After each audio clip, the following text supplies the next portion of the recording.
And we're live. We're live. We're live. We're Now, figuring it out. so Jason, So, we're Christopher. we're gonna just hop right into this. What are you doing? What's the plan here? Well, I don't really know. I spoke to Lucas, Yep. who made this model, Uh-huh. and told him we were painting it on stream. Okay. And I asked him, "Oh, great sensei, how did you do the eyes?" Oh, great wise wizard of paint. Yeah, oh, great wise wizard of paint, how did you do the eyes? Now, dude, I think this is gonna come out cool though. And he told me that he cheated, like I said he did. He cheated that bastard. Not Photoshop. Yeah, he cheated, and he used a, cloth. a mesh cloth. You said He had a bright green one that I don't know where that came from. So I'm just using cloth that may not work as well because it's fairly thin. Okay. You know. Okay. But we're gonna go for it anyway. I'll have to walk us through this process. Welcome in, everybody. Thumb Palette, Sarcastic Grandpa, Dyslexic Mini Painter, Rattlecan, Dumbrus, Little Billy, Sugar Rush, Dusty Hobbies. Yeah, we're jumping right in today. We're gonna, and when I mean we, I mean in this case, Jason. Yeah, he's is that attempting this one. That way, I'm alone on this ship. No, Chris doesn't care about me. You're never alone. Oh, yeah, I am. I feel very alone right now. You just ditched me. You were just like, hey, you know what? It's normally a we thing, but by we, I mean you. Because if you screw this up, I'm not taking it. Jason, if the doctor came up to me in a situation, hear me out, and they're like, hey, Jason needs a left arm to live, I'd give you my left arm. I'm not buying that for even a you fraction of a minute. You wouldn't have to buy it. I'd give it to you for free. I'm not believing that for even a fraction of a minute. Nibling, how you doing? Ordered the Dauntless brushes and should get them soon. Nice, excited to use them, but I was wondering if you could do a signature series based on any artist in history. Who would it be? Oh, a signature series on an artist in history. Now, that Nibling, that's a banger right out the gate. Any artist like Da Vinci or something like that? Is that what we're talking? We're getting crazy here. Signature series, yeah. Da Vinci is one of my favorite artists of all time, so that's how I recognize light and stuff, because I like to think we are kindred spirits in the way we think, because Da Vinci was a very scientific thinker who was very creative, and that's kind of my curse, is that I tend to think about everything for its realism first. I always preach that you have to know the rules in order to break the rules properly. So yeah, do you like a Da Vinci set? If that's the question, I don't know if that's really where you were going with that. I think so. I think you answered it wonderfully. That would be my thought there. If he gets your left arm, would he paint like you left-handed? No, Rattlecan. He would. That's why I mentioned the left arm, because he's left-handed. See? I'll give it to him. Pop Chicken finally ordered my amp paints to recomplete my Pro Crayola decks this morning. Nice. I'm already received my shipping info. Not only are you all wonderful paint makers, not only do you smell nice, oh, thank you, but you do business fast too. Thanks for all that you do. Super excited for that yellow orange. Thank you. Thank you for supporting Papa us. Chicken, I love your ChatGPT response there. That was awesome, dude. And you get 1,000 hearts. Bing, bing, bing, bing, bing, bing, bing, bing, bing. There you go. That's very kind of you, Papa Chicken. I know what you're doing. You're trying to butter me up so I'll read your dad jokes. I'm catching on to you guys. Oh, thank you so much for what you do. Now here, read this now. Speaking of reading this now, Shadowcast 5 months.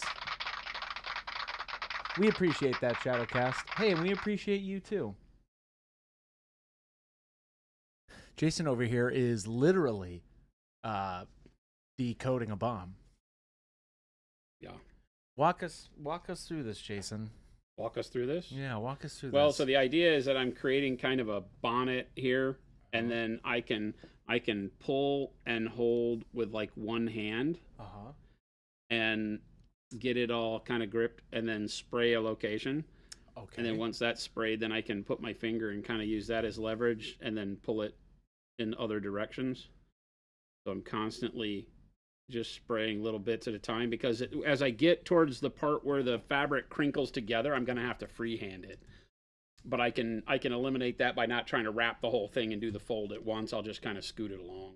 That's just an old method that I learned for doing these kind of templated sprays. Otherwise, you know, when you're wrapping a sphere with a flat object paper, otherwise, unless it's super flexible, you can imagine like wrapping a basketball in vinyl. Mm-hmm. You get to a point where all of the stuff comes together and it creates a lot of wrinkles and it distorts the pattern.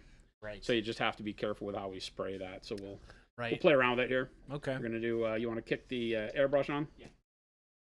I've also got the silly putty masking up the armor we did, because I don't want to get any paint on that, of course. And then we want to get out some bold titanium white. Show off my amazing hairdo. I'm not messing around here, bro. Bro. That's cool. We're not here to mess around, bro. Release the tubes. My tube's pretty dried out. Sugar Rush. Whoa. When are the new texture tubes coming out? My tubes are pretty dried out. What tubes? The texture tubes. Oh. TBD, Sugar Rush. They're coming soon. Yeah. Fun with Silly Putty, Bud. Yep, that's right. And Bud, welcome in. I'm very excited for you all to experience what we're about to experience today. For a moment, I thought Jason was going to hand paint this. So did I. Until I talked to the artist himself, and he told me he cheated. So I said, well, I'm cheating too then. Well, because you were like, oh, I'm going to hand paint this, and it would be awesome. But I'm like, well, do you really want to do that? Down deep in your heart. It's less a matter of wanting and more a matter of, would I go absolutely suicidal butt crazy? You know, like, I think I'd literally get into like that dark spot that you don't want to. Bad butt crazy is what you just said. Well, I was going to say bat poop crazy. I liked what you said. All right, bold titanium white. A little bit of white. Oh, man. A little bit of glazed wash medium.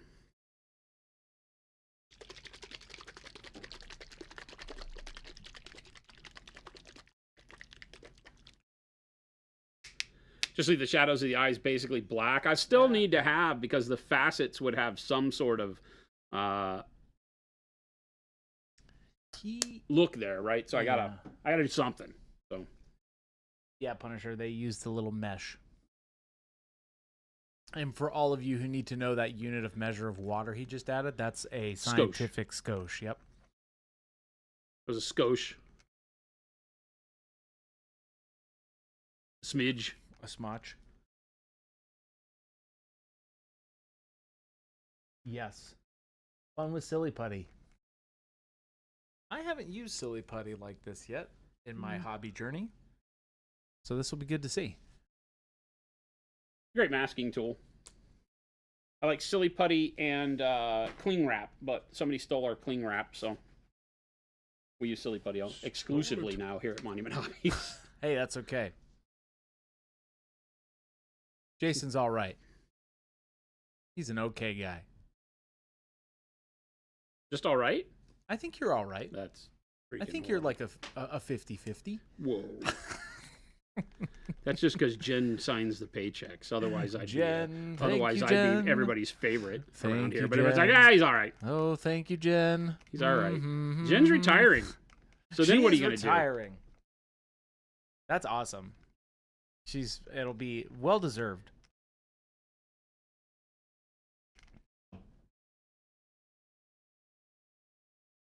She said that she sent her friends were like chatting around and like, what's up with you? And she's, well, I'm looking to retire soon. And they were like, ha ha ha, yeah, right. And she's like, no, I'm serious. I'm out. I'm done. Yep, that's right, everybody. Buddy, Monument Putty release date. Cling wrap, Shadowcast. Yeah, cling wrap, like just the clear cling wrap is one of the best ways to mask off a model because it's really thin, it's stretchy, and it has an adhesive that doesn't leave any residue, right? So Silly Putty leaves a little bit of a residue on there. It just makes the model a little shiny. It doesn't do anything really if you don't leave it on for a tremendous amount of time. So cling wrap is like by far my favorite way of doing stuff. All right, here we go. I'm going to start back here. And I'm just going to do a small section at a time, kind of pull it down with my fingers. Mm-hmm.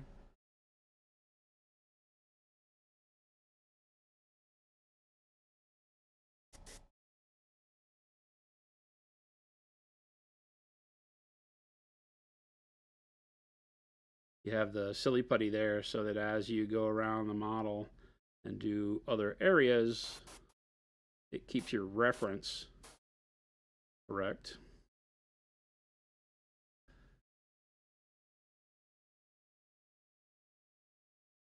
Very excited to see.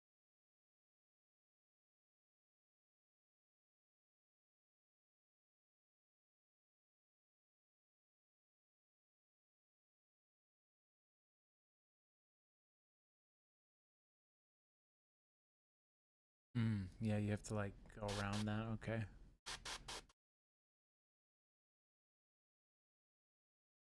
The problem is that if I'm not careful, I wind up obscuring the lines, but that's Oh yeah, working pretty good. dude, that's bitchin'. It's giving me a pretty good That's dope. yeah, it's giving me a pretty good starting point where I can, maybe freehand from here. Dude, So that came out awesome. it'll need brushwork, obviously. You can't just do the airbrush on this, but it should be pretty good by the time we're done.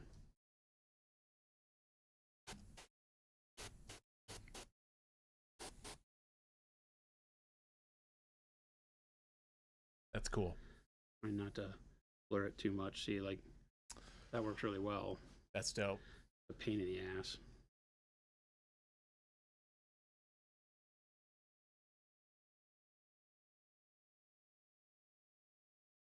It is very Very fiddly. very fiddly, but it's definitely giving the effect, I would say. Oh yeah, 100%. Got me jazzed. 100%. Audibly. A nice reveal.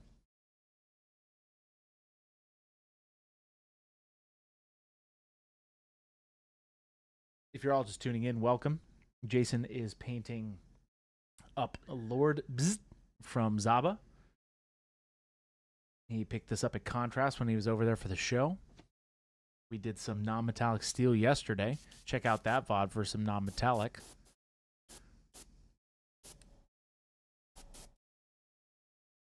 Last week we painted up an ultramarine from start to finish. And if you need a guide on painting ultramarines, just watch last week's VOD. Oh, nice, dude.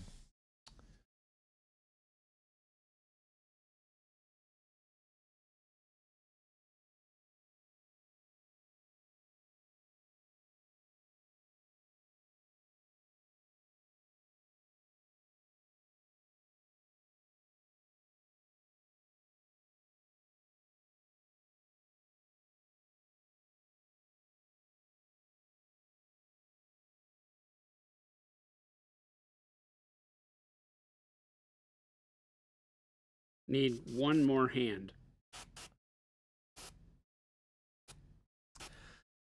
That'd be kind of cool in real life. Like one coming right out the front of your chest. Yeah, just like a little guy. Yeah.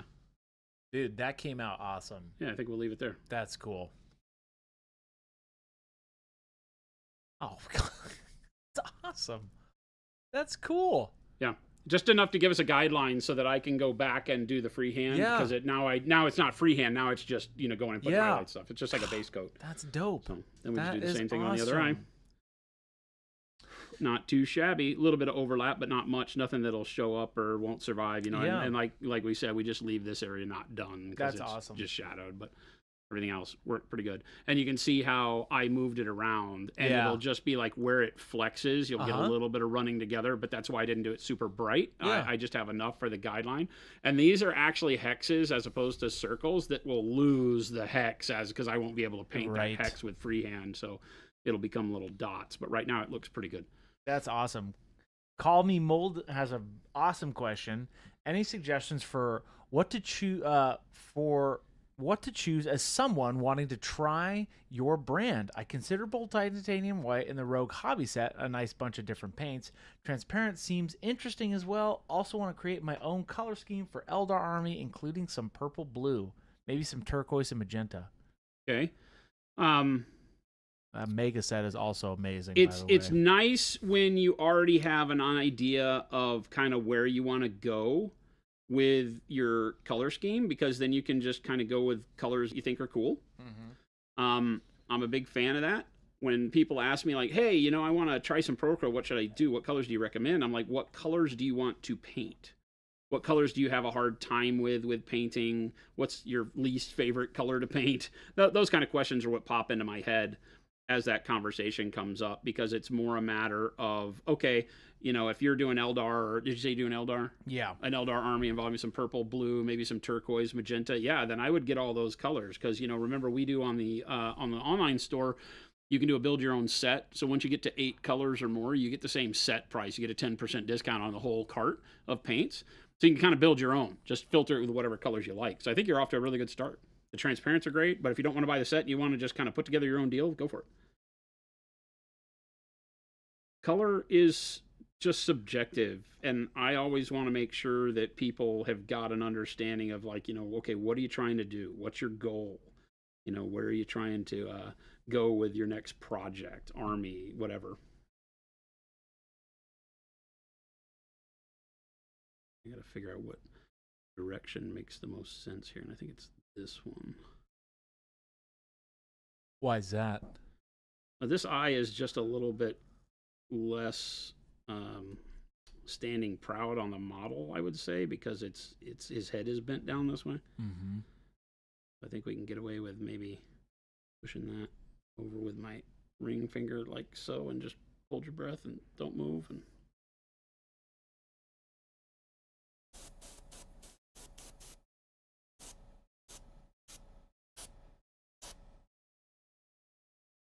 okay. take that away from there real quick, just as we... Can you bring it up a little? Yeah. Oh, dude. I'm just going to take it away a little bit so it dries, because I got a lot of paint on that, and I don't want to smudge it by dragging the paint across it on the next time. Yep. That's awesome, though.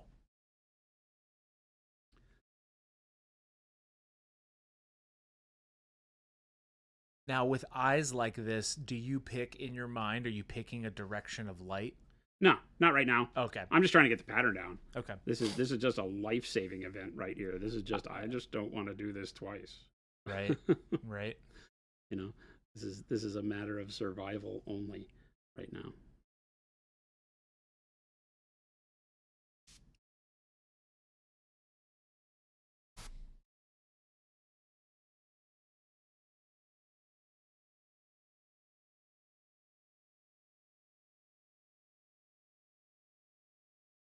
Work around this point to point. Makes me excited to find a bug and paint a bug.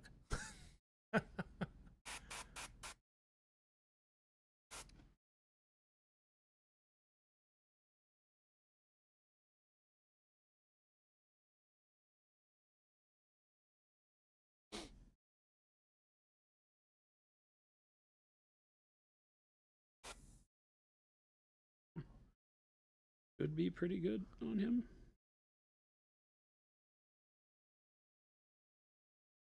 Call Me Mold says, thanks for the advice. By the way, I tried Noosh the other day on my Trench Crusade models. It's perfect. Nice. It's very, very good for that style of model. There we go. That's awesome. I love this. This came out good. Yeah. I like. Not mad at it. Very cool. Not I'm into it. Mad at it. May try to Shadowcast says, I'm trying to paint a 3-color woodland camouflage, but my issue is where exactly and how much to use of the black, brown, and green. Any tips on not overdoing on color? Interesting A question. reference, I think, is your best goal. Maybe just, Google a I couple would literally just references, use. I'm not getting that silly putty back. It's jammed in there. Leave that over here on the side. Oh. Didn't think about that, but whatever. Oh, that's okay. All right, there we go. Nice. Just pop in close. Yeah. It was just super simple. Sweet. Gives me the basis to start from, and then I can kind of work with color, and it makes the freehand a lot easier. But that's pretty much it, right? Let's do some like cool glazing or something on that. Yeah. That'll be cool. Hey, Chris. Avert your eyes, oh Lord. That's hilarious. Now that the expert non-metallic meatballs question.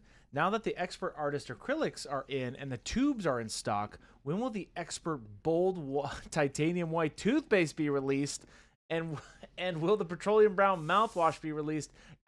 Non-metallic. I should have. Interesting that you chose petroleum as a mouthwash. That's an interesting choice there. Did you do that because of like classic yellow Listerine? I bet you did.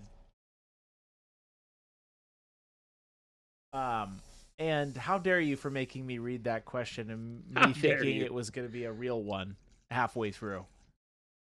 This is just making the afternoon fly by. You're not allowed to say that. That's hilarious. That Chai Cat, I appreciate you.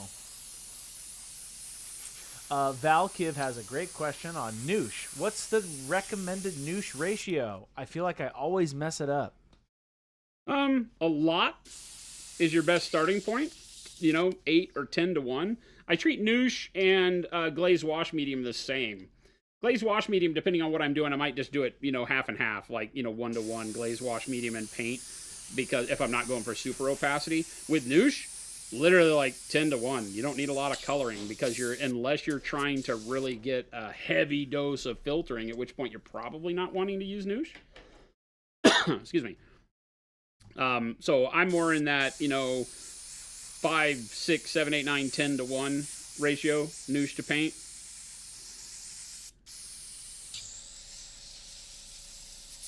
I think most people fall short because they either don't put enough noosh in there, and so it's not having the desired effect. Noosh is a cool tool. As with all mediums, I tend to exaggerate the mix. More medium than not, because I can always add paint back to it and get what I want, as opposed to if you don't put enough of the medium in, you can't subtract the color. And since the color is what's going to have the effect on the model, not the medium, meaning that the more color may not be what you're wanting if you're thinning it down for opacity with glazed wash or noosh. Someone's asking about that little rubber bumper on your airbrush.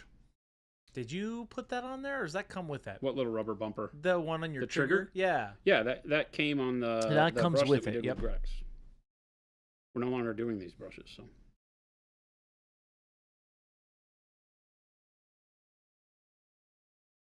Falcon says, thank you. I don't put enough. Yeah. 10 to 1. Yeah. Put more, and then work backwards. Add more paint if it's not having the effect. Test it on a small area, right? Put the noosh on and then wipe it off with a sponge or paper towel or whatever it is you're using. And then if it is not leaving enough color for you, then add more paint. Do it over. That's the rule of painting. Start with it thinner than you want it and see how that works, especially when trying a new technique, and then work backwards from there, right? If it works, if it looks great, then you're good, you're golden. If it's not enough color, add more paint. Because like I always say, if you put too much, if you don't have enough medium, you got too much paint basically, and you put it on the model, that's not something you can fix. Oh, Zaba Art. What? Mom, look, Lord Bzz is on TV. Look what I did, Lucas. I did all that by hand. Yeah. Lucas, I definitely did not go out and find fabric I contacted Lucas today on Facebook, and we had a nice conversation. And I was like, okay, so tell me, did you do that with like a million little dots? And he goes, no. He's like, I hardly ever airbrush, but for this, I had to. So I immediately ran out at lunch, and I was like, I get to cheat too. It's a dope model. If the artist who did the model can cheat, then I can cheat too. Going on, Lucas? Good to see you. He's like, look, Mom, Lord BZZZT is on TV. If you don't know, Lucas Zaba, Zaba Arts, follow, click, do the thing. Some of the most amazing models, as you can see from Lord BZZZT. I love them because they give you so many surfaces to allow your brush work to just be center stage. You know me, I'm not a fan of models that are overly loaded with detailing. Because that detail can sometimes direct more of the way you paint than your brush. I like things that allow us to do our own textures, you know, like putting the beat up scratches and stuff on the armor here. You've got a big area to paint. Sometimes that's daunting for people. But even things like the frilly collar has a lot of detailing in it, but it really doesn't, right? It doesn't have a lot of texture. You can do whatever you want to with it. It's super cool. It just has a neat shape. Yeah. So he provides us with a bunch of really neat shapes in all this. And then it's really up to you as the artist to turn those shapes into really neat things to look at. Derpsticks has a question. Was watching the VOD where Jason painted the face on the Ultramarine. If his face wasn't half cyborg, how much further would you have taken it with the highlights? This guy? Yeah. If his face wasn't half cyborg, how much further would I have taken it with the highlights? Probably quite a bit, right?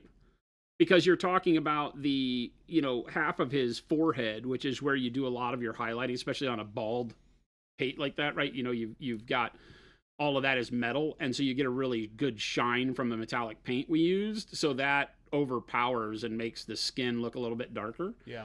You could still go back and highlight more on this, but again, when doing for tabletop, I'm not worried about it, right? Mm-hmm. The whole goal with him is to finish him in a sitting or two and have an army that you can really be proud of. And so I think that you can spend a too much time on a head that is, you know, a third the size of your pinky nail when it's not really necessary. Now, if you wanted to amp this up and take it more to display quality, or, you know, have it be this, maybe this is your main character, or you're doing a Primarch and the face is small, then yeah, you could go another layer up. I could use like tan flesh or something to put more highlights on the bridge of the nose and the top of the forehead there, maybe the brow line, things like that. But I mean, we didn't even paint his eyeball or anything, right? Oh, it looks great. I didn't even think you were going to do like the teeth. That was literally just a pass of dark ivory and then black wash to get the mouth done. So again, it's just tricks of the trade that allow you to do stuff really quick that gives you that 3-foot contrast. You can still see what you want to see, but that's cool. Again, it's always up to you, right? That's one of those how long is a piece of string conversations as to you know, what you want to do and how far you want to take it. Sure.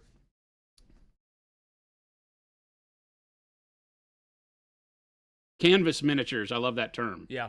Yeah, where it really does open up a canvas for you to be able to paint. It's why I really love Natalia Oras.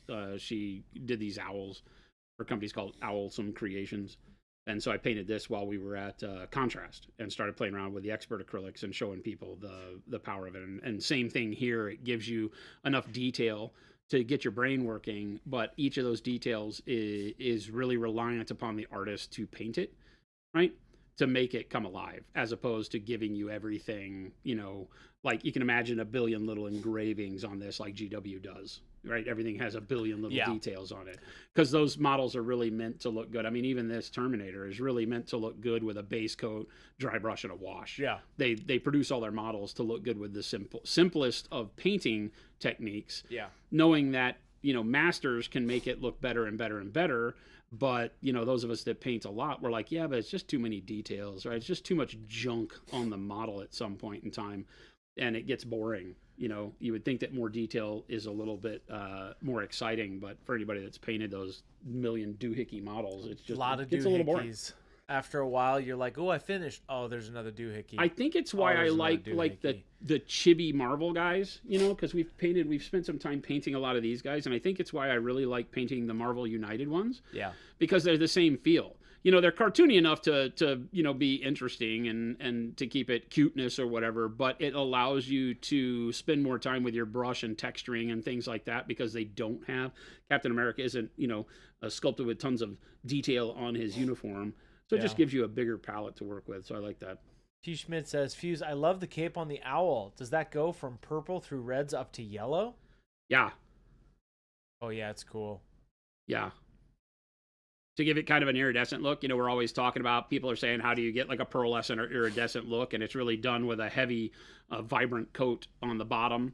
And then glazes of color on top, so that as you rotate the model, the purple is more or less visible depending on how the light's hitting it, because you can tell I've glazed reds and oranges over the top of the purple here, so it almost disappears in certain angles and then comes back as looking almost solid purple from others, right? Because remember, there's a verticality, when we say layers of paint, it's true, it has a thickness to it, and even though that thickness is, micro thin, it still plays with light in unique ways, because like I said, look at this little fold underneath the cape there, looks solid purple almost. But as I rotate it back out into the light, you'll see more and more of the red, because the red's sitting on top. And when the light is at a direction where it can't pierce down and reflect the purple back, you won't see it the same. But when you turn it to an angle where the light reflects at a shallower angle, then you'll see more of the purple underneath the red. So yeah, it's just a way to do that. And then I just fooled around with some yellow on the top just to show people that, how well the different colors glaze, checking their opacity, because I was using this as a model to kind of show people testing color with the expert acrylics as I was there. Obviously I didn't do anything but base coat the head. It was already colored purple. Natalia brought this, and she had done like a dark purple kind of faded plum zenithal on it, and so I just took that and ran with it. Okay. Yeah, you can see like the bottom of it was cool.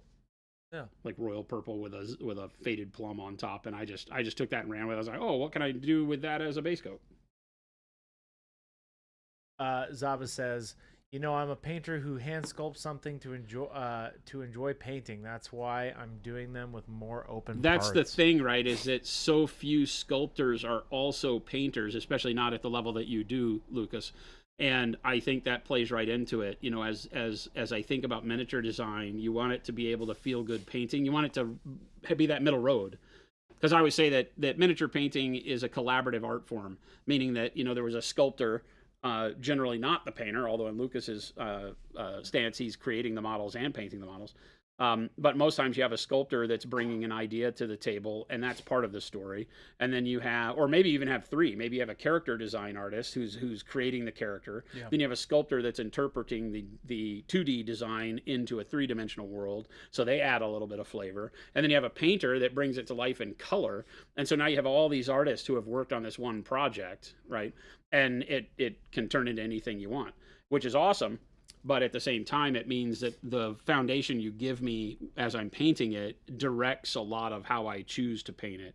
And so if there's just too much going on with the model, sometimes a painter can do nothing but treat it like a color by numbers. Yeah. Because you just have so much stuff on it that all I can do is just paint the thing brown, paint this one yellow, paint this one red, because it's just too much. So I like stuff like this, Lucas makes a good point of, it really is like a canvas miniature. Has a lot of cool parts on it. Yeah. Well, I forgot to do the rest of the back yesterday.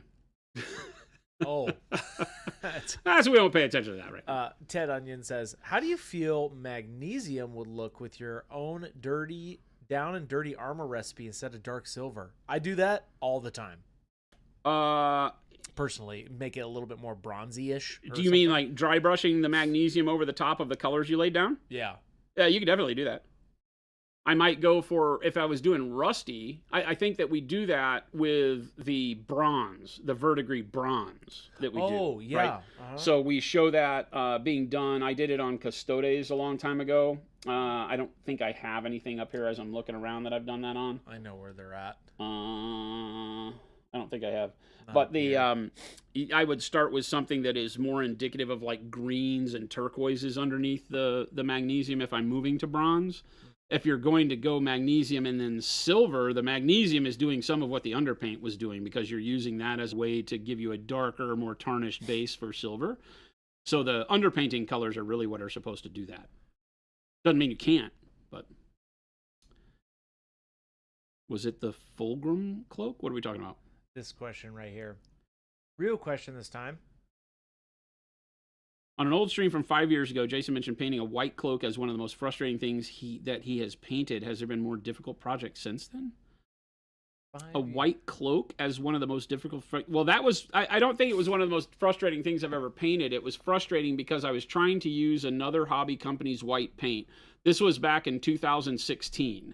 So this is nearly 10 years ago. And it was Eidolon's cloak, Mo. So Eidolon's cloak. And it was not painting the cloak white that was the problem, it was the paint. It is what gave birth to Pro-Acryl. That's the story that you probably heard me tell years ago, is that I was telling the story about why we invented Pro-Acryl and why I thought we could come up with a better paint. It was because I was painting with white that everybody knows is generally the worst color to work with. It can come out chalky. When you're airbrushing with it, especially, it can be a pain in the butt. And so we were airbrushing with it. It kept having problems. I stripped the model live on stream, and then I mixed my own paint. And everybody in the chat said, oh, would you make that for us? We would buy that, because it worked perfectly the first time. And so it was more fighting the tool that I was using than the process of the painting, because painting white isn't a bummer, right? I was just trying to go fast and use some model air paint or something. It was horrible. Could you guys do shorts on painting white cloaks? You learned a lot from those. We have the white armor one coming out. Yeah. So it would be the same thing, the Tau ghost keel. Up there. You did the base, the videos based on the base. We're going to add a little bit more to it, but essentially he goes over this through the VOD. Same kind of thing. Again, just doing a tabletop quality model that you can blaze through real quick and make it look like white armor without using white. The biggest problem when painting white and black is that you typically don't want to use much of white or black when painting those colors. With black, you start with a foundation of black sometimes, but then you work up to grays. And then other colors like typically you'll find me using a lot of Payne's gray and things like that, but this white was all done through grays, using blues and purples as a base, and then working up through grays to bright grays, and then giving you the idea of white without being anywhere close to actual white.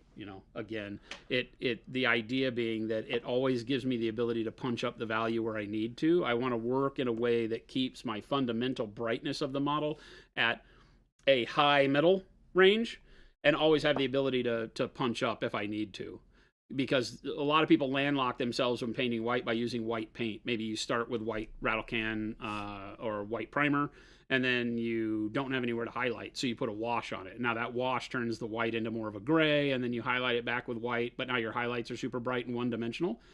Because even when I'm doing battle ready tabletop stuff, you want to punch in, if we're doing like tabletop stuff, we still are trying to find a way to make sure that our highlights can graduate from bright to not so bright. And so if you just go and white wash and then edge highlight it again with white, well, now you can't get any brighter on that highlight than the white you edged it with. And so how do you get anything other than a one-dimensional look to it? So this I can still go back over with white, which we didn't, because it has that dirty, 41st millennium white going on right now. But it still gives me the ability to use white on it. Cloak would be the same thing. We paint white a lot here without actually doing white. The wings, that we do, like the wings that we show on Dante, right? Being able to do that, no one would argue saying that these are white wings. You'd be like, oh yeah, those are white wings, but we haven't used white, really. I mean, it's transparent white, but it's all the other colors on there that make it what it is. And there's very little white, if any. It's all transparent. But we could still then punch that up to titanium white if we needed a very bright highlight somewhere along the line. So. Yeah.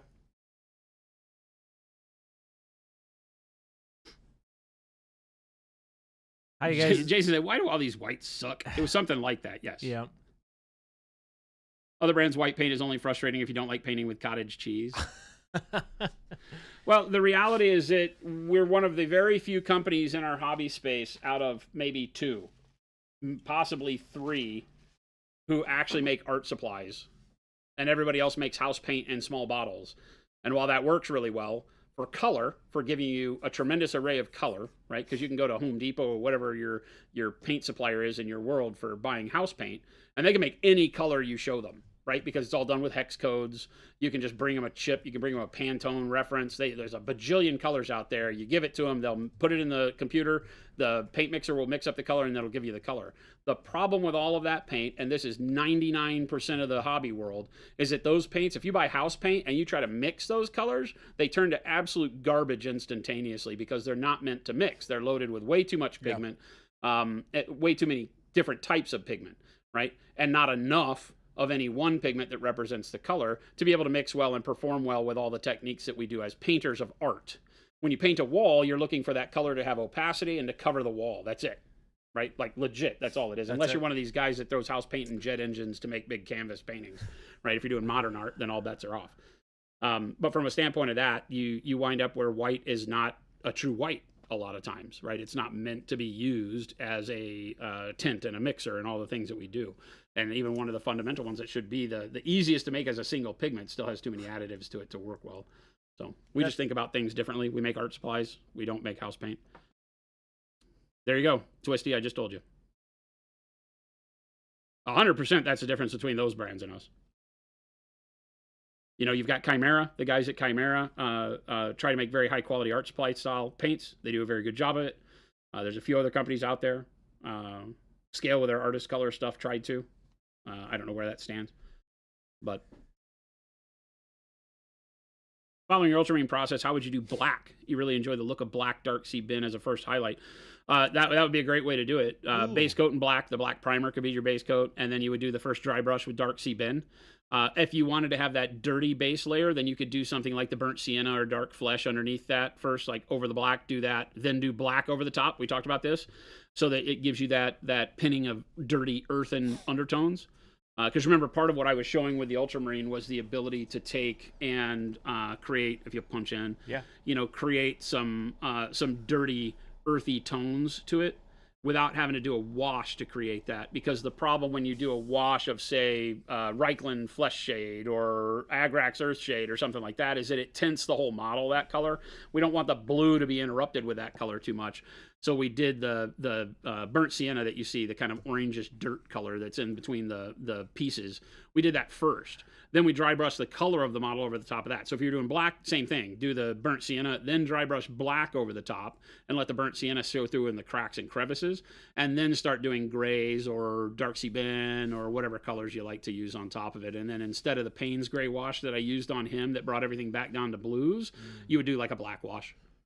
You could do the Payne's gray wash too, because remember, when doing black, sometimes the nice subtleties in black armor is that it's not really black. It has hues of blues and purples, and in this case, reds, things like that make it more interesting. So you don't just stop with black, because black and gray by itself is very dull and boring. And it's only made more interesting by doing some other hues to it. So when we paint black, I think we used the Payne's gray when we did Anthony L.T. gray, right, with the black armor on him. Yep. Right, so we did the same thing. So if you watch this, you could use the same color combo that I did here. You would just apply the different techniques that we did with the dry brushing. I love how dainty this little purity seal is. I was just about to say that sticks out to me. It's like a 2-year-old put it on there. I like that. Just, Mommy, can I? It's just a what are those things called? You said a purity seal. Purity seal, or it's a purity receipt. A purity. It is. It's like a purity transaction receipt. Oath papers. Oath papers. In the heresy, they weren't purity seals yet because there wasn't a cult of the emperor. Nibling says, so when do we get Pro Acryl and a jet engine? That would actually be hilarious. I would do that. If there was a way to do a commercial, that would be a great commercial. Let's go rent a plane and throw. Could you imagine? Because I've seen what you're talking about, like the paint and the canvas thing, where they took an old DC-30. Can you imagine just a little bottle of Pro Acryl, just fly out? Oh no, we'd put it in like a 16 liter bucket and throw it through there and have it go against a big. We do it the right way. We do it against people. What colors would best fit to paint bone? A lot of good questions today. Yeah, I mean, I like all sorts of colors for bone. Recently, again, when we were doing this guy, right?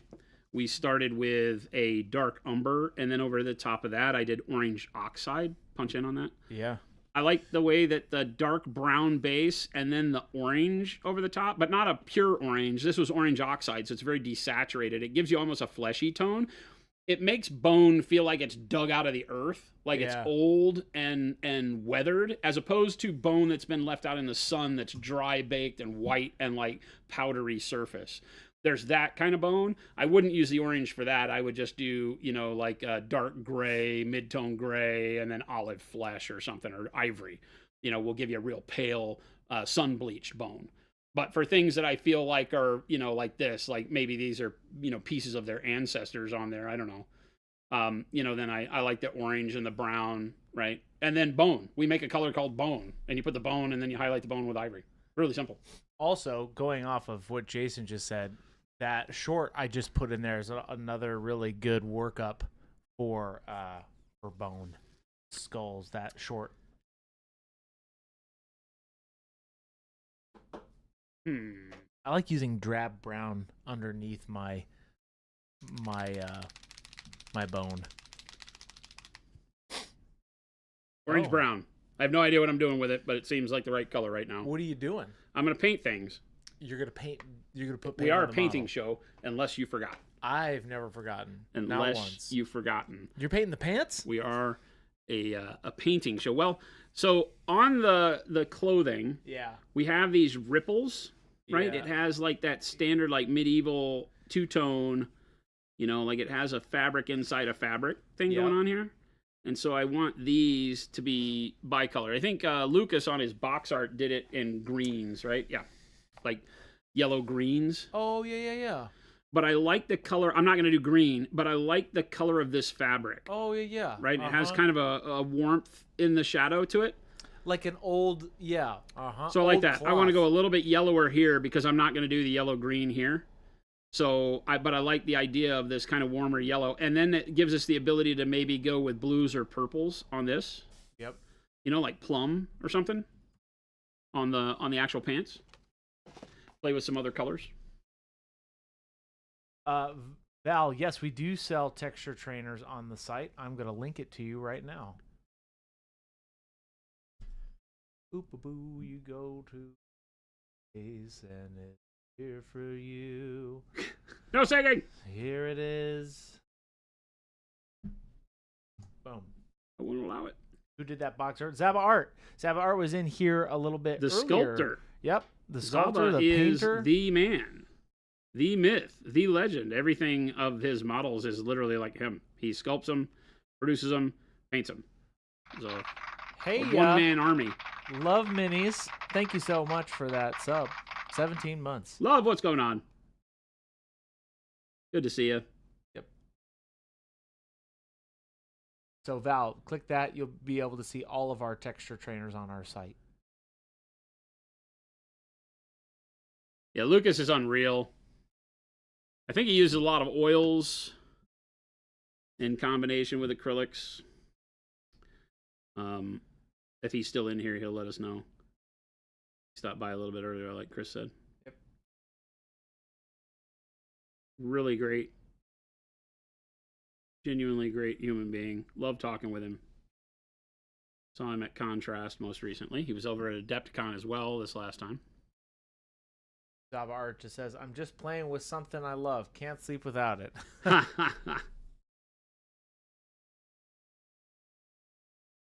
Love Mini says, waiting on my paint. Nice. Speaking of waiting on paint, welcome in, everybody. Welcome in, everybody. It is the top and the bottom of the hour here in Phoenix, Arizona. So we want to paint these inside ruffles first because it allows us to be messy, right? Now, you may be the OCD kind that doesn't like ever being messy, and that's fine. I tend to want to be able to paint in heavier-handed mentality, and so painting this part first allows me to do that because if I get it on the outside, I know the outside is going to turn a different color. Doesn't matter to me. Zaba says, I'm still here just quietly because I'm casting a new miniature. Yeah, he said Nice. he was working in... I swim in silicone. around all the silicone and mold stuff That's awesome. tonight. So, Good stuff. is it? What is it? Is it a? What is it? Is it another mushroom? Is that what you told me? Am I giving away the goods? Should I not say anything? We got a handful of minis from him at Contrast, and I'm excited about all of them. But I was most excited about this because it's brand new. So there's the bright, shiny aspect of painting something like Lord Bzzzt. Plus, he has a little piece of poop in his hands, so he's a walking fart joke. Fits right in around here. But we got the little mouse and one of the mushrooms, the wizard one, which is really cool. He's like a grumpy old wizard one, which is fun. So we won't do them back to back, but you will be seeing quite a few of Zaba's models being painted here over the next few months and such.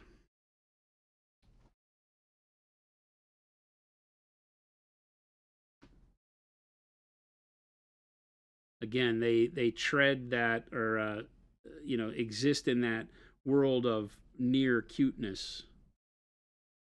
It is not what I immediately run towards, but they also have just such a unique flavor to them in their posing and the what is it, anthropomorphic. Oh, I'm looking at the site right now. Oh, I love that little mushroom with the knife. Yeah, so many of them are great. Oh, that's dope.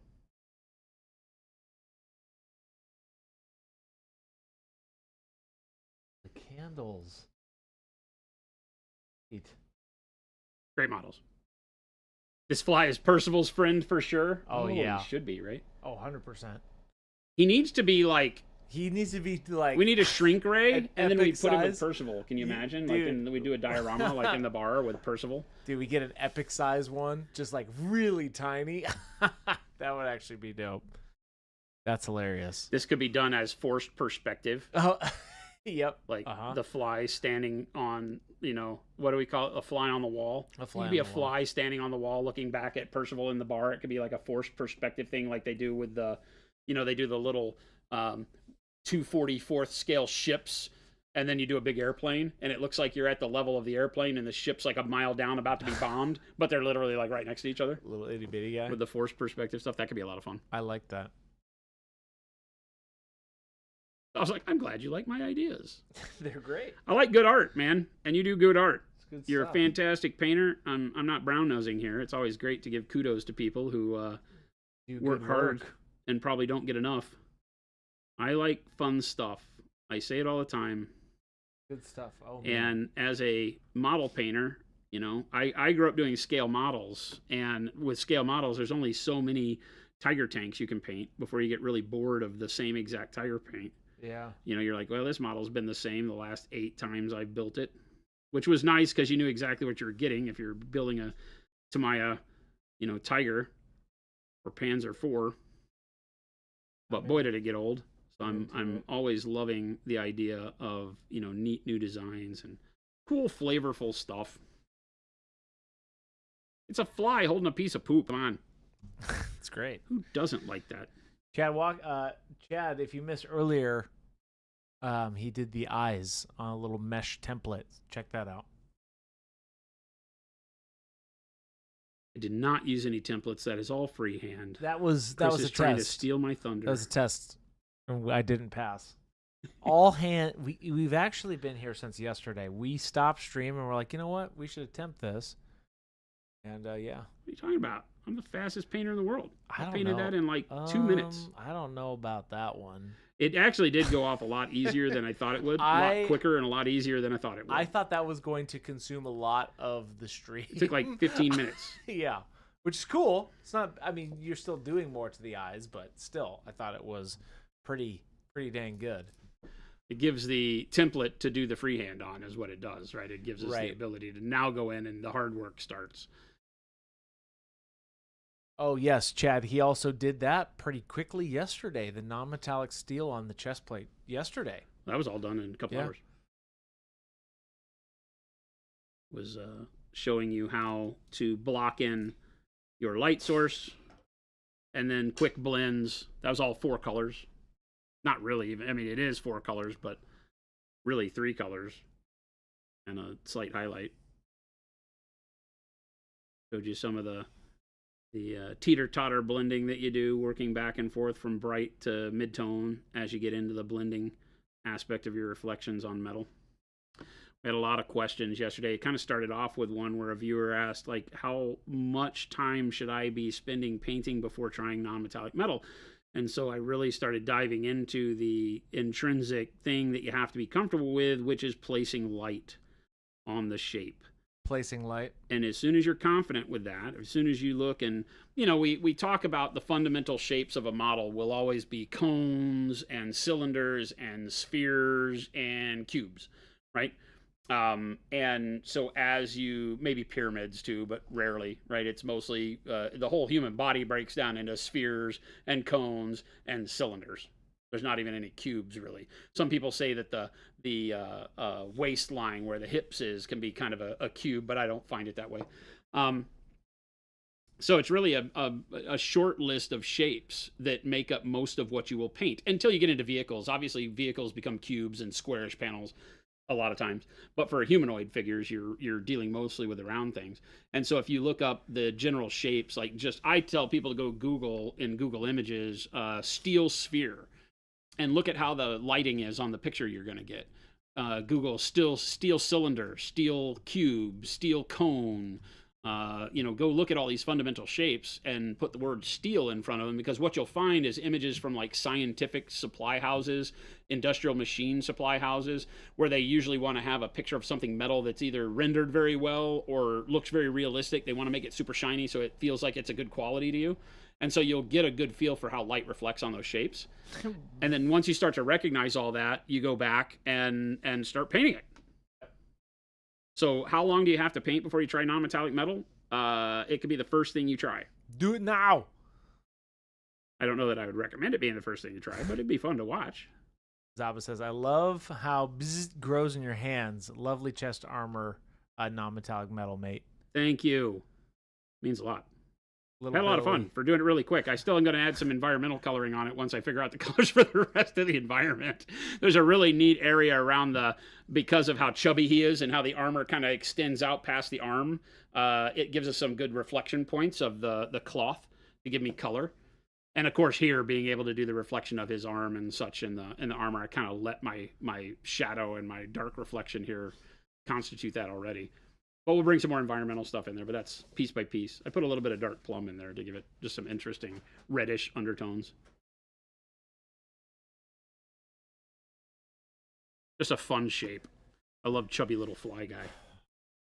Derpstick saying, what would the skin workup be in the main tone if using peach flesh? What would the highlights be for peach flesh? Peach flesh is kind of highlight. It is. You could tint it with like olive flesh or something like that. You can make peach flesh brighter. Peach flesh is already very bright color. So, remember that your highlight color as you lay it on the model can be what directs the eye to see the model as that color. So I don't know that, one of the things that you have to learn as you're painting is what does it take to make a model look the color you want it to look? Do you have to paint it that color? Sometimes, right? When you start going into darker colors, you need more of that darker color on the surface in order to have the eye read it, because as you start moving towards your highlights, like say black, if you want to paint black, as you start moving into grays, you immediately make the surface look gray, right? So you have to give yourself back a lot of dark coloring on it in order to really pull off the black part. But as you go brighter, believe it or not, the highlights start dictating for the eye what the model looks like. Like how much do we have to paint in peach flesh before it looks like it's peach flesh is the question. And I don't think much at all. I think you can get away with just doing, some heavy highlighting to a normal Caucasian skin tone with peach flesh, and you'll have the whole model look like it's peach flesh. T. Schmidt's asking, what are you going to do for colors for those eyes? That I don't know. Are you trying to do like I just needed to get the hex on there before I did the rest of the paint, because I'm pretty soon going to be at a point where I can't airbrush that without getting overspray on important parts. Yeah. So the idea was just to get the texture on there. Yep. And then I can paint on, because the eye is technically one of the last things I will paint, because it stands proud of everything else. It does. I mean, there's an area where it goes close to this fold here. Yeah. So you could argue you would paint this eye before you paint this cloth, but it kind of is 50-50. So I'll paint the cloth first and probably paint the eyes last. Yeah. When we were looking, the red of the eye, like Lucas used red, right, on the box art.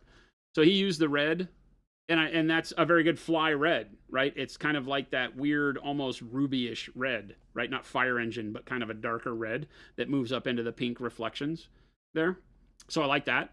I also like the idea of, again, he used a lot of yellow in the clothing. So he has a ambient light reflection here of some yellow, right? And a lot of yellow in the cloth that I'm not going to use. But having some warmth out of yellow is probably going to go in the eyes. So I'll probably do a red that goes to more of an orange instead of this pinkish, right? With a bright highlight, so you can get the reflectiveness of the eye. But because he's got this yellow, I'll probably flip that. I'll probably have yellow in the eyes to bring some warmth in there, probably a little in the armor. He's got some neat rust effects on the armor that brings some warmth into the armor. I've got my red dark plum undertones on it, and I'll probably do some yellow for like some sunlight style reflection. Zaba says there's still room for the reflection of the armor for the color for the chocolate muffin. Yeah, yeah, exactly, right? Because that's what he said, chocolate muffin. So, I love the warm brown. Oh, it sounds horrible calling a piece of poop warm brown, doesn't it? Well, it's like steamy brown. That's what we need right now. You got to do a warm brown. Steamer brown. Nibling is asking, is there any good books or resources to learn more about color theory? I would like to mix paints to build color schemes, but haven't been painting for super long. Tons, yeah. There's tons of art books out there, and I would just Google color theory. Go on Amazon and look at color theory, and you'll find a ton of books from like the world of art, what I would call professional art learning and education. Color and Light, or Light and Color, is a book. I always forget the artist. Somebody in chat will tell her. Light and Color was actually, I have that on my book list. So there's a ton of good resources. I think that one of the things to watch out for, and a lot of people in the art world argue with me on this and don't like that I teach this, color is not very important. Value is the most important thing. James Gurney, okay. Gurney, correct. Yeah. The idea of brightness to darkness and providing contrast and volume on your model is the biggest concern, and volume is secondary to value because the model is already has volume. Its volume is something that I bring from my 2D art world. Being an artist doing pencils and paint on canvas and things like that, you realize that the canvas is flat. You have to bring volume into it. You have to put shadow in places that give shape to the object you're painting, right? So to make a sphere look like a sphere, you got to put the shadows in the right place. Otherwise, it looks flat. We don't fight that as much here, although you have to be cognizant of it because the shape already exists. It's a sphere because it's an eye that was sculpted as a sphere. It's already three-dimensional, right? But if you don't know how to shade it and highlight it, given the light source you're trying to represent, then you can make it look flat even though it isn't. A lot of people will rely on the model to cast its own shadows because it already has shape. That's the biggest mistake you can make as a 3D artist. But color and color theory tend to get a little obscure or obfuscated, would be the word, my college word to throw at you. Ooh. When painting in 3 dimensions, because especially in the world that we paint in as wargaming painters, let's call us, because so much of what we do is less reliant on bright, vibrant colors and more desaturated tones, whether you're painting military or knights in armor or whatever. Lucas has done a great job of bringing some bright colors in here and still giving us some of the beat up feel because he's got the rust. And the texture of the stippling and scratches on the armor here, his highlights all go out to a very textured edge, which gives the idea that the armor has little, almost like hammered dents in it, like hammered copper. Yeah. Right? And so it gives a texture that creates less of a cartoony, smooth surface and brings in a realism to it that is neat. And a coloring that's neat, and then you go into this bright cloth that it looks brand new, and the bright boots and all of that. So he does a really good job of giving you vibrancy, while also giving you some darkness and some realism in the armor to some extent, right?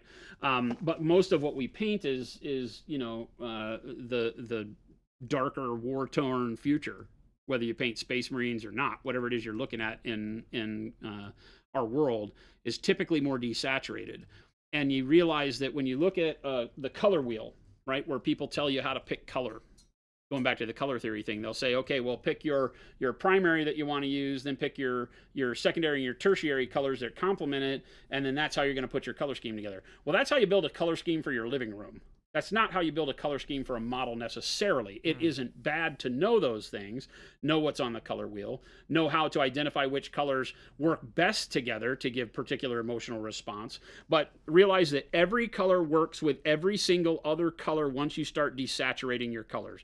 I would tell everybody that's learning color theory and wanting to learn more to go look up something called the HSV cylinder. It's the hue, saturation, and value portion of the color wheel. So what it does is it takes the color wheel and turns it into a three-dimensional cylinder, right? So you have the color wheel up at the top, but what it does is it desaturates to brightness into the center of the wheel, to white. Pure white is the center of the wheel, and then your vibrancy goes out towards the edges. And then down the vertical side, you desaturate to black. So you shade, right? So you have tint, tone, and shade built in there because you go through the grays as you go. And you'll notice that as we paint, so many of our colors work well together, even though they would look like a complete clown suit if you use them at complete vibrancy. You wouldn't put necessarily your greens and your turquoises in perfect symmetry with one another, right? You know, like green and purple work great, but as you start moving into more of the reds, they start to get kind of weird and Christmassy. But you can throw all that out the window and start putting all sorts of colors next to each other as you filter them down in saturation. So don't use them at full vibrancy, which is a lot of what happens when we glaze. A lot of what happens when we mix in grays and blacks and whites into colors is they desaturate almost instantly. And then you can use everything with everything.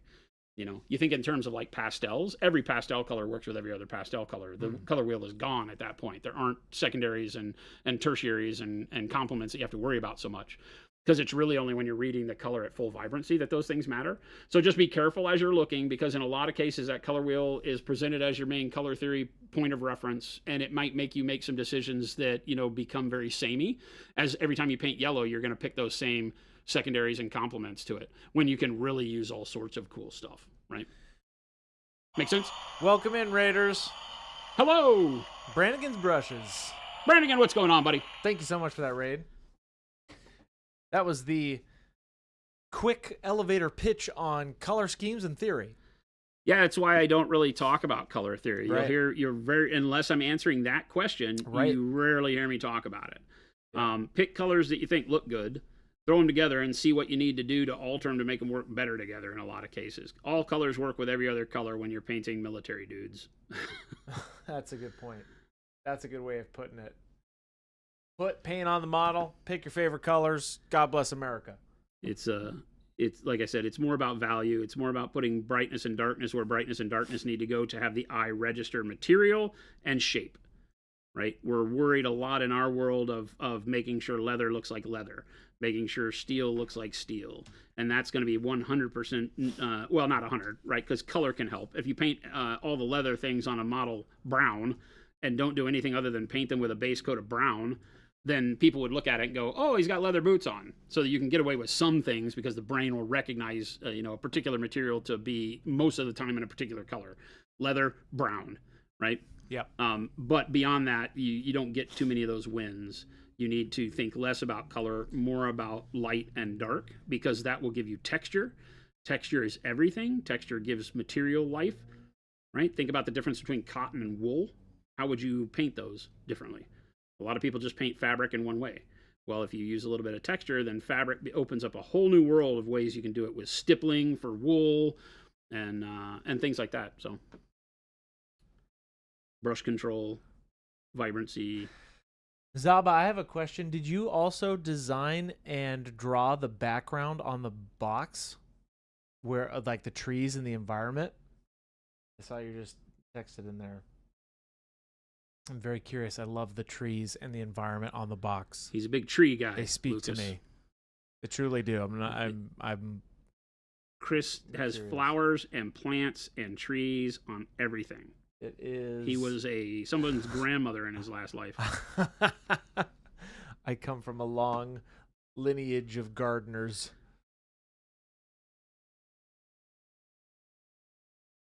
Speaking of gardeners, welcome in, Raiders. Welcome in, everybody. As we cultivate wonderful painting on the Monument Hobbies channel. There, we tied all that together. I like that. The Zaba, I'm talking about the background on the box, like the environment. Did you draw that? I love it. I just like the presentation. It looks digital to me. Yeah, I didn't know if you drew that digitally or came up with it. It's neat, though. I like it. We're painting up Lord Bzz. Lord Bzz. Lord Bzz Lord Bzz. from Zaba Art. Check it out, that link that I put in there. Lucas is in chat, the artist who made the wonderful model and painted the box art. Puts us to shame. Trying my best. I'm doing Oh, you did a friend. You had a friend do it. Awesome. Well, kudos to them. I love it. It's hard to do justice to Lucas's models when he paints all the box art. Flapjack, yes, you did. Go check out the first 15 minutes of today's VOD, and you'll see how he did the eyes. And he did them all by hand. Just so that... Forget you're not seeing... This is not airbrush overspray that you see. All by hand.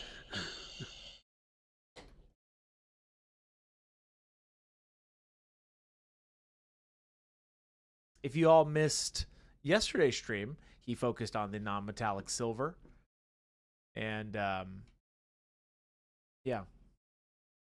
Nice. I do. I like the presentation, Zaba. Looks good.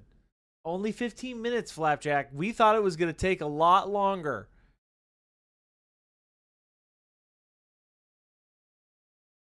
I sure thought it was going to take But the captain has steered the ship correctly. I don't do that kind of stuff very often. And by ship, I mean me. Oh, here we go. And by captain, I mean Jason. Here we go. And by the ocean beneath the captain and the ship, Chad, I mean apologize profusely for anything and everything Christopher says. I just want to make sure that we're all on the same page with our metaphor here at Monument Hobbies. If you have not attended one of our shows before, welcome to Chris and the lunacy. It's all makes sense when you really start to visualize it in your mind. Not at all, actually. Chris likes trees, so will we get a Bob Ross style stream where Chris paints trees? I just need to hit the button. You best believe I got a lot of Sylvaneth trees I could paint. The first thing Chris needs to be focused on is Chris Cam. He's got one more day. Chris, Chat. What? Yeah, one more day for Chris Cam, chat. One more day? I told you before you leave town, you got to have Chris Cam working. No.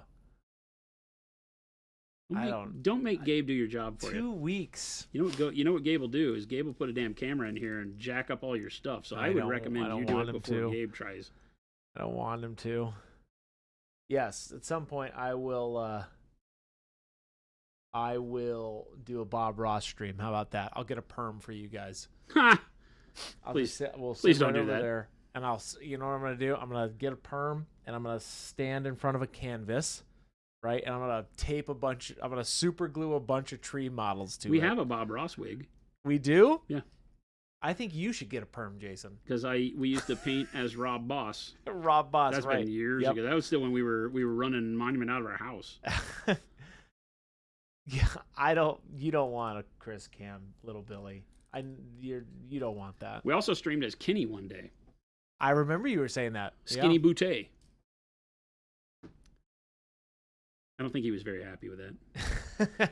I had construction paper sideburns back when he used to do his crazy sideburns. Construction paper sideburns. They were taped on. It's horrible. Yeah, Chris is going to come back fired. That's right, Rattlecan. He's going to leave fired and come back the same way. Yeah. That's all right. I'll let Gabe will, I'm sure, figure out something. Got to come back on your shield or carrying it, Christopher. That's right. Wow, that's deep. Might come back on my shield after this one. Might be it for old Christopher. Gabe will come in here, do whatever the heck he wants, mess up my macros. He's going to mess everything up. He's going to be touching your buttons while you're gone, by the way. Oh, excuse me. I just felt like you needed to know that. Don't touch my buttons. While you're gone, Gabe will be he better touch the buttons, otherwise he better be touching buttons. He will be touching lots of buttons, lots of your buttons while you're gone. It's all right. I have built-in like safety things so that when Gabe does come in here and be like, is it foolproof? Is that what you're saying? Absolutely. It is good. The gauntlet is thrown, chat. He says it's foolproof. It's good for I could teach. When I talk about the thing you can't teach is interacting with chat, interacting with the captain, recording at the same time, also making sure that he can't. That's the thing you can't teach is how to be So me. we just minus all that stuff, Christopher? Oh no. No, you're gonna be just fine. You've taught I'm him? sorry. There's only so many things that no, I can't teach Gabe how to be me. Well, how are we fine then? No. I'm making a very poetic joke. Gabe can't do this. He can. Anybody can do this. But Christopher has can they built in do his it? job security by making sure that nobody No. else on the planet can do any No, of this stuff. everybody can come in here and sit there, but you can't replace good old Christopher. Good old That's Christopher. what you can't. That's what I can't train, Gabe. Right? If you're out there, I know you are out there, Gabe. I can't train you that way, but that's okay because we want you to be you. And speaking of you being you, chat, I want you to be you and start painting. That's my TED Talk. Anybody can do this. Now, if he goes around changing a bunch of buttons and unplugging a bunch of stuff, then we got a problem. Hopefully he doesn't do that. He's going to add the cam because you won't seem to do it. No, he so. won't add a cam. He will, but I don't want him to. He will, but I don't want it to. He'll add a cam. It'll mess everything up. No, I'll add a cam. You gave me 2 weeks, technically. And then I came back and took those 2 weeks away because you were being obstinate. I don't know what to do with Jason anymore, you guys. I don't know what to do. You never had your mom or your dad say, "Hey, Chris, we're going to need you to clean your room, and you've got 2 hours to do that." And you griped about 2 hours being, not enough time, and then they said, "Well, how about 30 minutes then?" That never happened to you? My room was always immaculate. Was it really? Very clean. You know what? I'm a clean There's guy. part of me that believes that. I am very clean. Ask There's part anybody. of me that believes that even as a raucous child, Chris's room was clean. I had a very clean room. Mine was always a freaking disaster. And a clean room.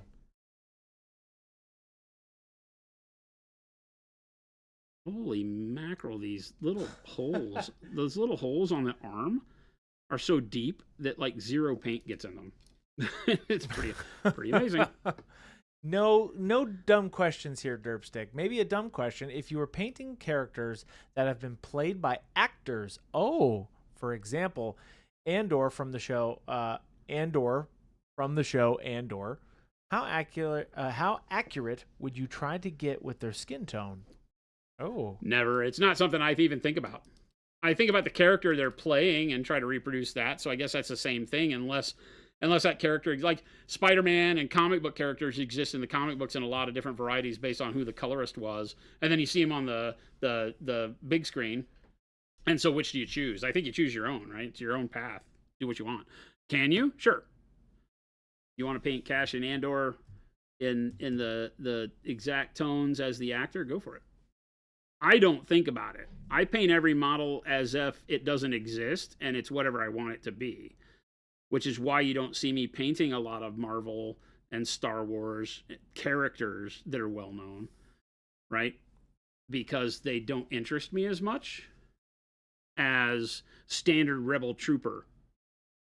Because standard Rebel Trooper can be whatever color you want. Luke Skywalker, on the other hand, well, I guess Luke Skywalker can be any color you want too, because he's just like a plain clothes dude. Right? But like Han Solo, if it's presented to me with his traditional vest and pants, I probably have Han Solo where I got to paint it with the black and brown and the red stripe or whatever. It's kind of iconic. It has to be that iconic thing just because I grew up with that stuff. Dang, and I feel bad if I don't. Those holes are deep. Oh, yeah. That's really cool. Yeah, I want to know how these came out of the mold, Lucas. Can you, is that too much of a secret? Because look at this. I'm layering paint on there pretty thick, and these holes are very, very deep. That's got to be a hell of a mold because they're too super pinprick tiny too. I love it. I don't think this was 3D printed. Was this 3D printed? I think this is molded. This is molded, right? Molded resin? Yeah, I know it was. Yeah, it's a great sculpt. Yeah, I hope you guys give Gabe crap when he's here. rib him. Poor Gabe. Oh, please. Don't pour Gabe in front of me. Poor Gabe what? Poor Gabe. Don't pour Gabe me. Good night. The things that Gabe does for you, and then you treat him this way? Yeah, uh-huh. The things I do for Gabe. Well, that's the thing in a great friend relationship is that you guys share and do things for one another. I'm done with Gabe. Oh, geez. What happened? Monument Jabe just came in. What did Chris do this time? Are you going out to play games with him tonight? We are. Well, I don't know if I'm going to Then you're not done with him, are you? I don't know if I'm going to play him tonight. Hypocrite. What? Jason! The Gabe show's canceled, everybody. I've just declared it. You heard me, Gabe. You're done. Saba says, everything I do is hand sculpted by a traditional way. I'm a kind of dinosaur at it, but I enjoy it in this way. Putty under nails is better than ZBrush for my heart. Wow. Nice. Yeah, much respect. I am much the same. I've never learned ZBrush, but hand sculpting was always we sculpted a couple of models on stream. We sculpted one of the bomb snail, where we never got far enough along to do the bomb part, and we sculpted one of I forget what the character's name is from War Machine. Showing people how to do textures and stuff with epoxy putty and sculpting in traditional manner.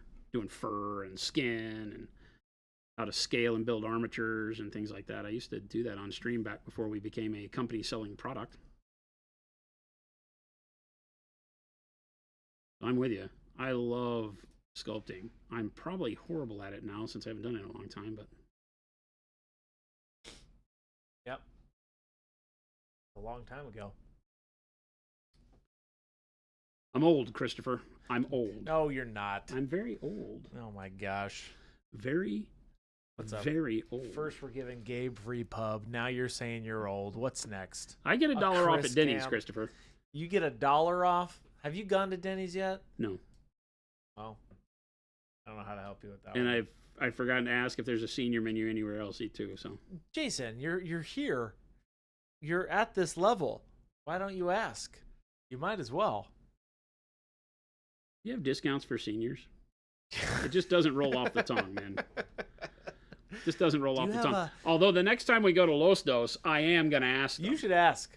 That's hilarious. It's like, hey, I just had my birthday. Do you guys have senior discounts? Because that guy, he'll laugh at me. Yeah. He won't even give me an answer. He'll just bring me a taco salad and tell me to shut up. Well, you'll for sure get one at the movie theater. Or is that 60? I forget what the age is at the movie theater. Uh-oh.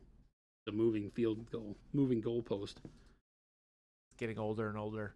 You got to be 95 to get $5 off your movie ticket. Oh, no. Oh, no. I don't ever want to see a movie ever again when I'm 95. Wow, it's really been a long time since I've gone to the theater. I think it was the last time we went Dune. as a group with Dune. the building. We went and saw like a Godzilla flick or something. No, we saw Dune, the second Dune. Oh, Dune. Yeah, the second one. That's the last time I went. Really? Yeah. Actually? I haven't been to a theater, I don't think. I think maybe Jordan and I went and saw something in California. That was way before Dune. Was Wait, it? you saw Dune again. Did we? I think so. Oh, maybe we did. Ape Police is asking, guys, any ideas on Gray Knight metallic silver to use? Question mark. Gray Knights. Are you painting with metallic paints or non-metallic? Gray Knights are super classic silver, right? They look Yeah, I would silvery. do. I mean, I like the idea of them, but again, I take liberty and paint silver dirty. Like I like the magnesium base, and then dark silver and silver over the top of that looks really great. It gives them a little bit of a dirtier feel. If you want to do them super clean, then just dark silver, steel, and silver is a great triad because the steel is a little bit different of a silver. It doesn't have a blue base, so your midtone won't be as blue as the highlight on the silver, but the highlight of the silver has kind of a good bluish tone to it. There's a lot you can do there. Hopefully that helps Ape Police. What is he? He's got like a cuff on the sleeve. How did you paint that, Lucas? Oh, it's the bright color, huh? Yeah, in all realness, you guys will have a good time without me. Oh, yeah, we will. It'll be great. It's about time we didn't have to put it. I mean, I hope you would enjoy your vacation. I would agree. Y'all need a break from me sometimes. I get it. I understand. I think it's more you probably need a break from us. Never. Yeah, I do. Yeah, I do. No, I don't need a break from you. I don't need a break from anybody. Okay, very mixed messages here, Chris. Because I was just so flabbergasted about what Gabe said in the chat here. It's going to be the best stream to date. Gabe's false. really he's really putting it out there, Chris. He's Gosh, trying to one up you. If you mess up my record even once, you're done. He's trying to one up you, Chris. So there's that going on. It'll be fine. It'll be fine. You got to reserve that energy. I keep it here. I reserve everything for you, chat. Straight up. It'll be a great time. We have to come up with a bunch of inside jokes while Chris is gone. Don't tell him. And yeah, every inside joke I see, banned. Done. Oh, Christopher is going all out here, guys. Not sure that this is going to get his suckly little mouth all over my fun toys here. Take that to the bank.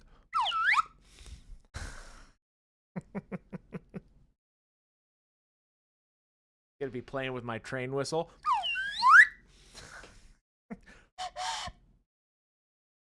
Hey, speaking of train whistles, welcome everybody. Welcome in everybody. It is, what day is it? My goodness, I almost said it was Friday. It's Tuesday. It's Tuesday.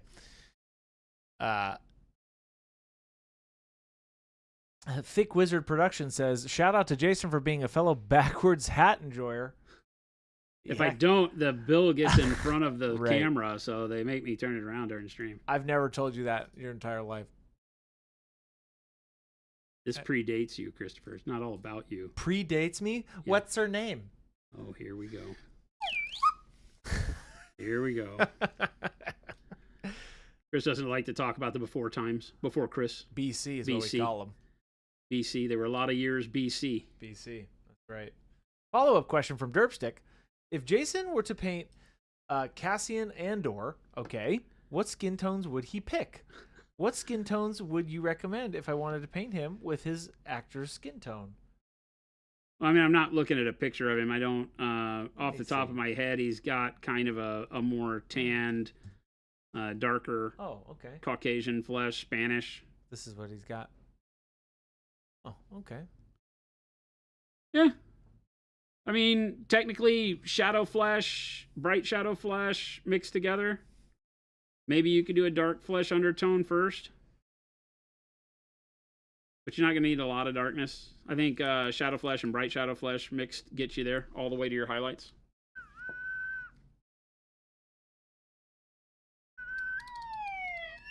Christopher? I was just testing. Don't make me take your toys away from you. Hey, that's okay. Hey, no. No, Gandalf. Please. I only live for Fool one of thing. a toque. I only live for one thing, and it's my little toys. The day is the stream before Gabe mess. That's hilarious. No. Gabe is Thursday. We still got Chris another day. What? No, Gabe's here tomorrow, too. No. No, I'm done. I'm out. No, you're not. I'm out of here, dude. I didn't give you leave. I'm out. No. Leave? This is the... It's the military now. I didn't approve leave. I didn't approve your leave. Britt says, man, Zaba models are so nice. Yeah, they're super cool. 100% love them. Love the characterful nature of them, and also just love to paint them. They're just great. Great. Very great.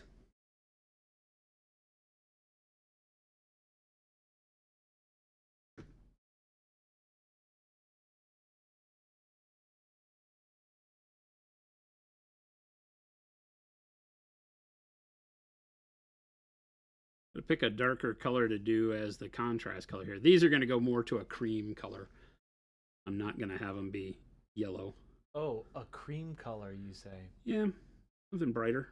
Interesting. I just want the warm undertone for it, so I'm painting them all this color first. Orange brown.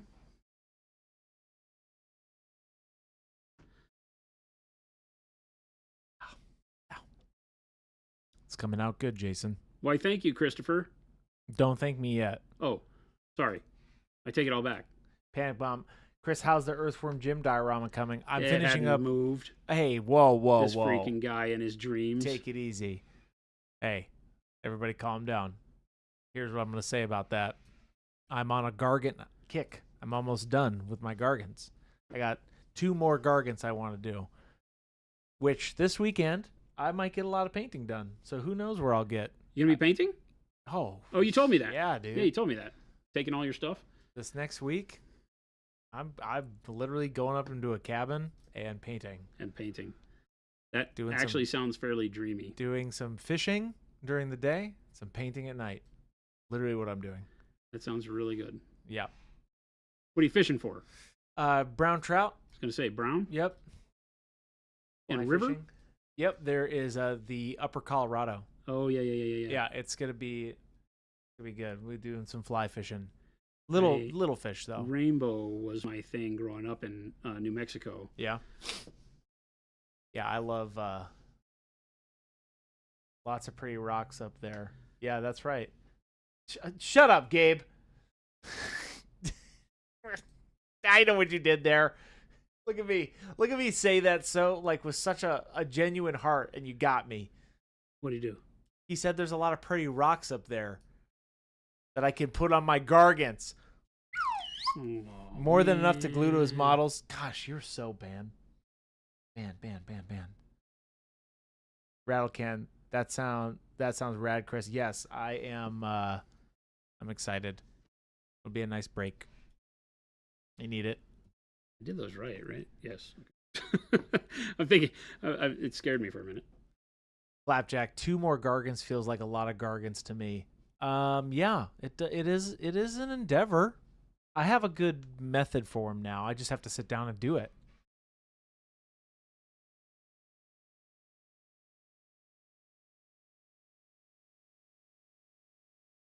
Leo the Artistic says, hello. Currently attending a Warhammer Club meeting at my local library. Nice. That's awesome. Welcome in. I thought about potentially starting my build for my Earthworm Gym. That'll be next. After I finish my Gargants, I'm going to start that whole thing.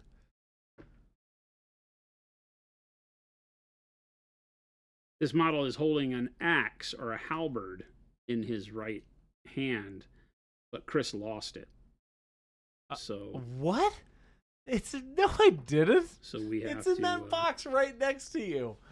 It's so literally. We're gonna have to come up with something else, because Chris let us down and lost the tool. I did not. It is right beside you in that box. I'd be willing to bet Gabe's life on it.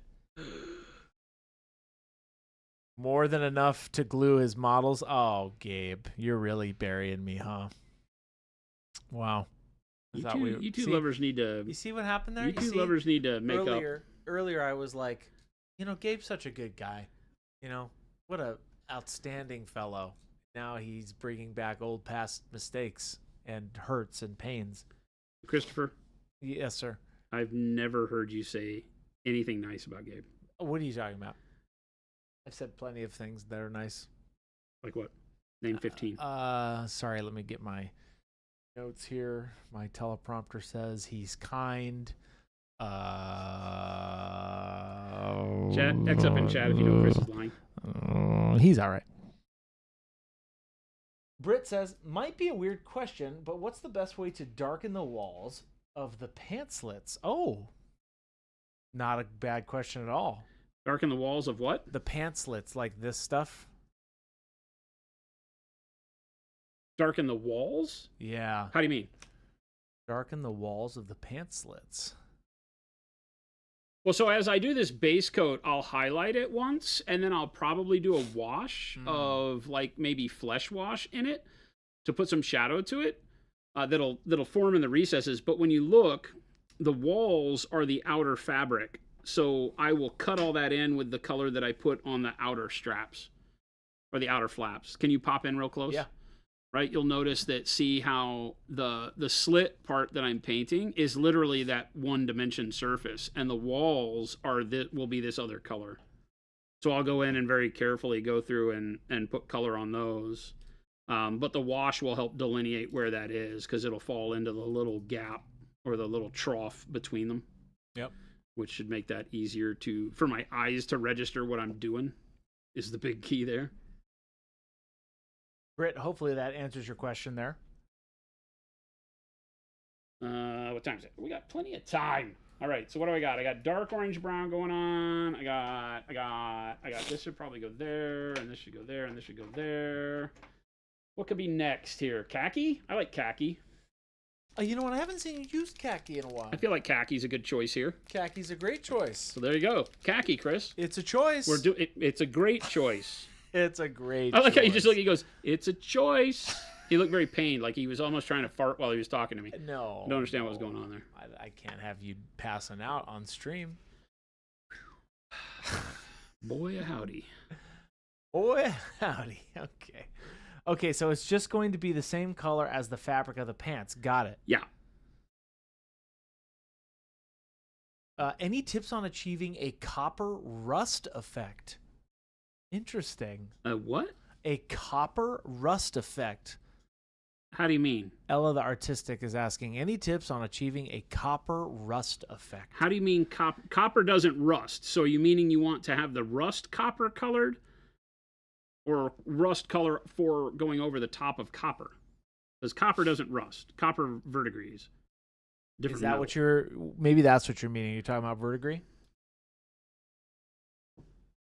Or do you want to do rust that is a copperish color on top of like a cold steel?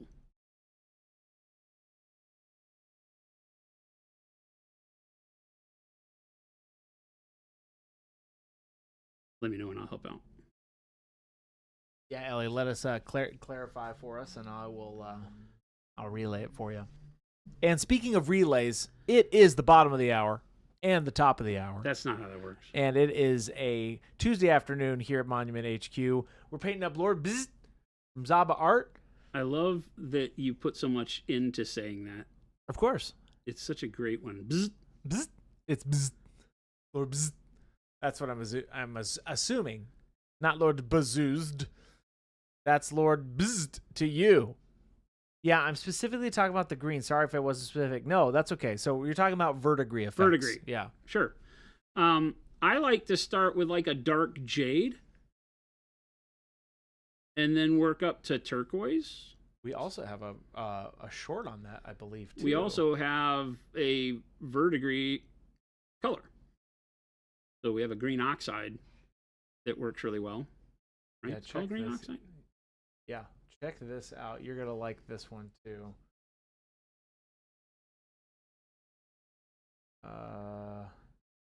Britt, we're located in Phoenix, Arizona. That is Mountain Standard Time, and that is not the name of an oil company.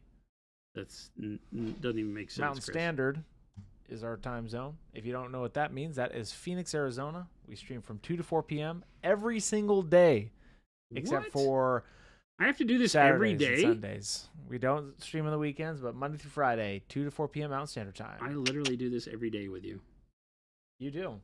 And pretty soon it's going to be with Gabe, because I will be no more. Oh, you're just giving up on us? Zabo says, as Lord Bzz always says, bzz, bzz, bzz, bzz. A really strong message, yes. I love that. That's hilarious, Zaba. What does that translate to, roughly? Hear ye, hear ye. Not sure. Speaking of hear ye, Terrence Watkins has a question. Afternoon with the non-metallic silver, I noticed you make it look like metal without having really dark shadows. Could you explain that more in depth? Non-metallic metal is very hard for me. Sure. You don't have to have ultra dark reflections on metal to pull it off. You just have to have a good level of contrast between your brightest reflections and your darkest ones, right? Because remember, on metal, the more it's polished, the shinier you want it, the less the dark spots are shadows, and the more they're reflections of things in the close environment. The room, the walls, the hills, the grass, whatever. And so I do have some fairly dark points here, right? The dark plum and the Payne's gray still show through a little bit, but they're not super dark, right? As you're noticing. They're probably the only spot is under the arm where I didn't do any of the mid-tone color at all, and I leave it super dark because of the reflection of his arm in there. And we'll probably, depending on the color, it'll be kind of a brownish black on his hands. I don't know that I'll have to do any reflective color on that because it's already dark. but it's generating that contrast. And, you know, one of the things we talk about when doing reflective surface painting is what I call it. So non-metallic metal is just one of those things that we do that constitutes doing spoon. reflective surfaces. So There we is. have a spoon, and somewhere there's a pencil too. I don't know where the pencil is. Or the brown cake muffin reflection for sure. Where's my That's funny. where's my pencil? There's the spoon. Yeah, that's right, little Billy. The spoon example. I'm trying to find it, but I can't find my pencil. Where's my pencil? Dang it! Yeah, the spoon is a very interesting. It's a very cool way to think about it. Well, it's just an object, right? It's just a thing we have laying around. You can grab quick generally, but now I can't find the pencil that is the juxtaposition to it. So what the heck? What are you looking for? My black mechanical pencil. The pencil is the thing that goes alongside the spoon. It's how I make this work. I have a pen. No, it has to have that particular little spring clip thing on it. Where did it go? It's probably sitting right in front of me like it always is. It lives in there. Yeah, it's probably in. It out. No, not really.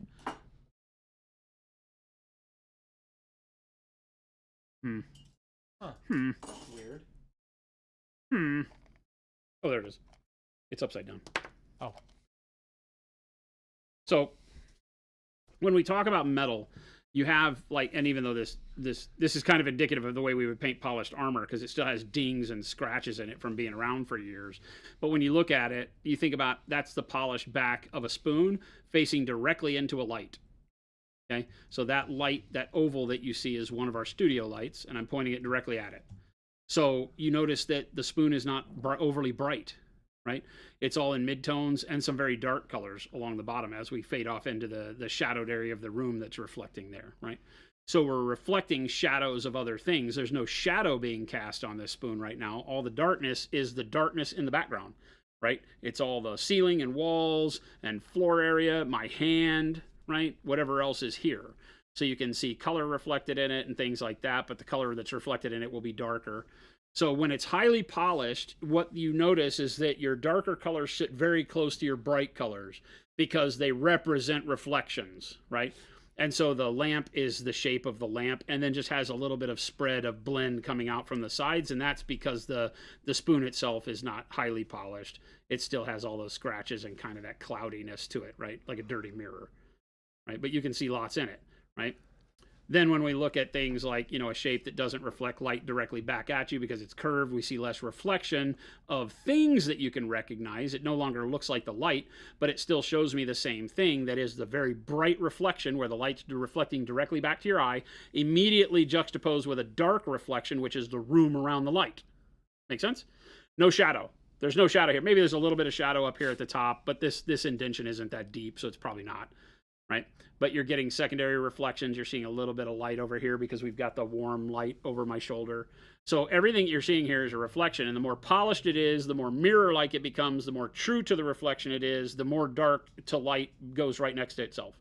Right? So very dark colors next to very bright colors gives you that feeling of polished, shiny object. Okay? Now, when we take something that isn't as polished, this is brushed aluminum or sprung steel, right? Like sprung stainless steel for the clip on this pencil, right? So while it still is a hard surface and reflects light, notice how now there's no dark reflections until I get angled away from the light. And then it's a nice blend like we would normally do. And so the thing here is that my contrast is not as high. So in order to make your metal look like it's duller, more brushed aluminum, brushed stainless, then you're doing less of that brightness. That brightness only lives right across the top and the edges, right? And everything else is a smaller normal blend or longer blend like we would normally do a gradient of grays to, you know, mid-tone grays and such. So when you look at Lord Bzz, he's more spun aluminum than shiny spoon. Right? Kind of in between, because I do have bright reflections, but they fade out into the darkness, which makes it seem like it's a rougher surface like this, right? Like if I hold that, that's more like how I painted Lord Bzz, as opposed to spoon. The spoon has way more darkness immediately next to brightness. That makes sense? So this is how you wind up finding out like how you create that material effect when doing reflective surfaces, whether it's plastic, glass, metal, it all reacts the same. The longer your blend from, and longer meaning distance, the further your blend goes from your brightest point to your darkest point, the duller the surface appears. It can still read as shiny metal. This is still going to shine like it does, right? But it's definitely not like blindingly mirror-like. I'm not going to get like the color of the trees reflecting in this armor. Anything that's further than a couple of inches away is not going to produce color in it, right? So it's more dull and battle-worn. Whereas if we do something that's more like this, this becomes shinier because I have dark reflections right next to bright reflections throughout this. So this has a little bit more shine to it than Lord BZZZT's armor as I've started that work up. And then there's everything in between, right? You know, you get something like we've done with no blends here, and we just put our dark colors next to our bright colors with something like the cartoonish way, and this makes it look super shiny, super polished on the gold, even more so than the owl. So there's levels of all of this, and it's really just staging your blend, how your color provides that linear gradient from bright to dark. And we do it all the time, so... If it doesn't make sense to you right now, stick around. We'll say it all over again. You'll get a light bulb moment. Gotta go to bed. It's getting late. Thank you for answering the questions. Your system is always a holy grail of knowledge. Well, thank you for hanging out with us. Love your approach and the way you explain things in a scientific way. Just ordered a couple of paints, and I'm excited to try them. Well, thank you so much for giving us a shot. We appreciate that. Love having you hang out with us. Thanks for the questions. That's why we're here. He's just a little fly guy who's got a chess piece made out of a soda can. Wouldn't that have been great to make it like out of a Dr. Pepper can and done like the freehand on it or something like that? Now that's a whole different world you've just opened up. He's not really sculpted that way. I could see that if it was like look like trash can stuff. But he's got really nice clothes. So there's a world that this guy lives in where just flies are just, you know, just like normal people. Apex. Regarding color theory, so silver is less a shade or variation of gray and more just a variation of light and shadow and the in-between. I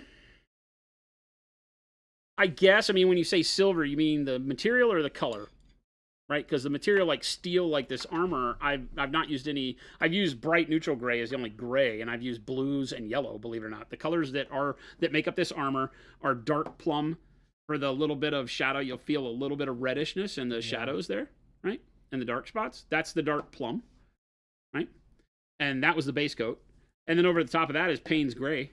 The armor is really Payne's gray and bright pale yellow. That's the two colors I do steel in a lot.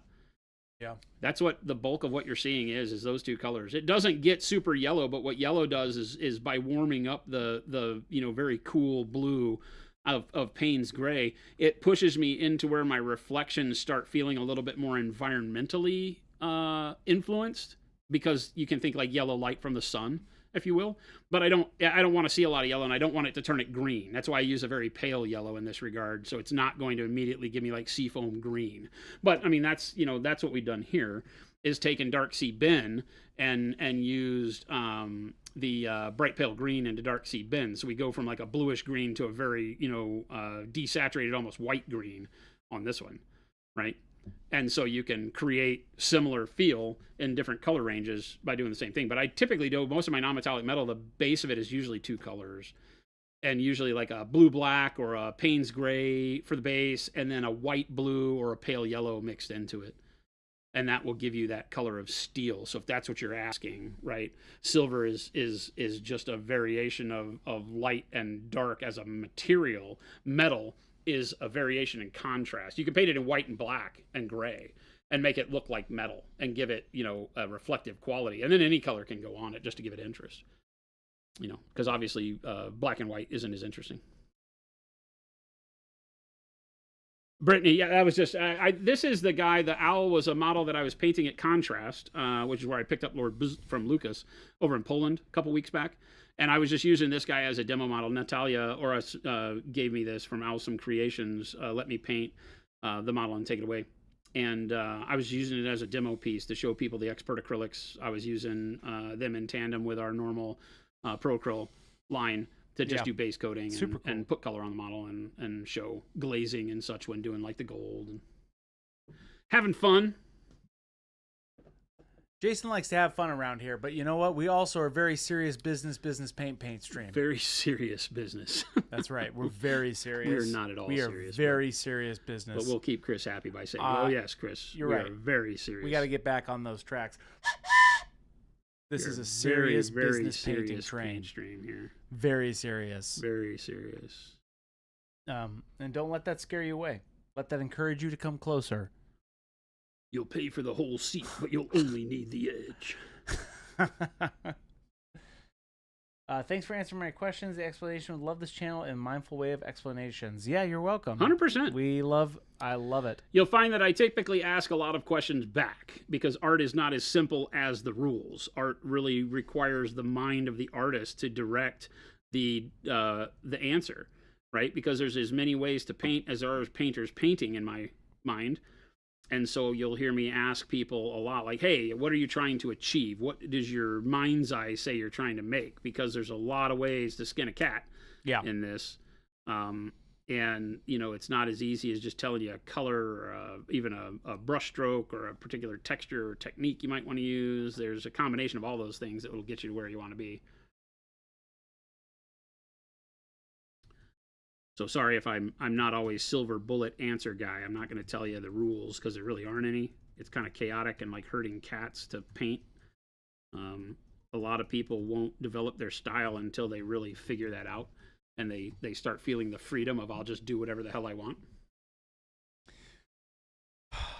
Let your art do the talking. Yeah, do whatever you want. Put Chris, paint on the model. Chris says it. Put paint on the model. Put paint on the model. You know, it's almost like blind reach for colors, and then just force yourself to use the color you blind reach for is a great way to do it with like a spare Space Marine or something you have laying around. Yeah. You know, I'm always a fan. Our monthly challenges on our Discord are kind of that in a more formalized manner. Yep. You know, they're meant to stretch you outside of your normal painting. You might only do skin one way, and we'll give you like, okay, well, paint a model's skin, but don't use skin color. We've done that. You know, so stepping outside what you consider to be your practical norms is the best method to become a better painter because it'll force you to have to mix color and play around with things more. And there's all sorts of neat things you can do. But, you know, learning the fundamentals is fundamental. That's why they're called that. Terrence Watkins asks, how many colors used on that metal again? 2 main colors, and then we used the dark plum as the base layer so that I get a little bit of a warm, well, I get the dark plum, right? Punch in close. Yep. Right, you see that? The dark plum is in the darkest reflections. It shows through in a little bit. But it's Payne's gray and bright pale yellow. It's those two. Nice. Are the bulk of what you see here, with then just a little bit of bright neutral gray on the brightest spots. Yep. The little scritches and then the... Yeah, I moved away from any kind of yellow and into a complete neutral black and white mix for the bright spots there, but it's still nowhere close to white. For brightness, look at that. Right? Yeah. So it still reads as a bright reflection, but I still have room to add white if I need to. I typically don't use white on a lot of my metals unless there's something else on the model that's so bright that I need to. You know, like this guy never went brighter than pale yellow, I don't think. I don't think so. I think pale yellow is where we stopped on this guy. And pale yellow is not an overly bright color, but because everything else is subdued as well, it still reads as a bright reflection. So that's one thing to remember is you don't have to go to your brightest color in your collection in order to pull off a bright reflection. It just has to be the brightest color on the model, right? You might set this next to another model and have it not be as bright as you want it, but that's not how models need to work. They don't need to be brighter than another model unless that model's in part of a squad, you know, that's meant to go together. So sometimes I find myself putting a model on the shelf next to another model that's painted totally different and being like, oh, that should be brighter, and forgetting that, those two are not comparable. They're not supposed to. Not in the same world. They don't matter. They're not in the same world, not the same thing that you've done. So wait a minute. This needs to be way brighter. Yeah, so part of your learning light and shadow and contrast is remembering that it doesn't have to be the brightest color in your collection, just the brightest color on the model to read as white or bright reflection or whatever it is you're trying to pull off. That allows you to stage your model better so that the whole composition works better together. Because if you just immediately go to white for the reflection on everything you paint metal, well, you just now have blown out the whole model and given yourself a position where nothing else can compete in brightness to that color, which is not always what you were really looking for. So I typically restrain myself from ever using things brighter than like pale yellow. This khaki is a pretty bright color that I'm painting with right now, but compared to white, it's super dark.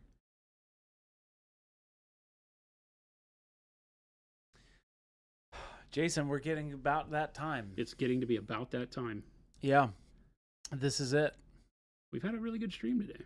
We had a lot of great questions today. Yeah, chat really Zava carried was it. in here. Got to talk to the sculptor and the painter. Check out Zava art.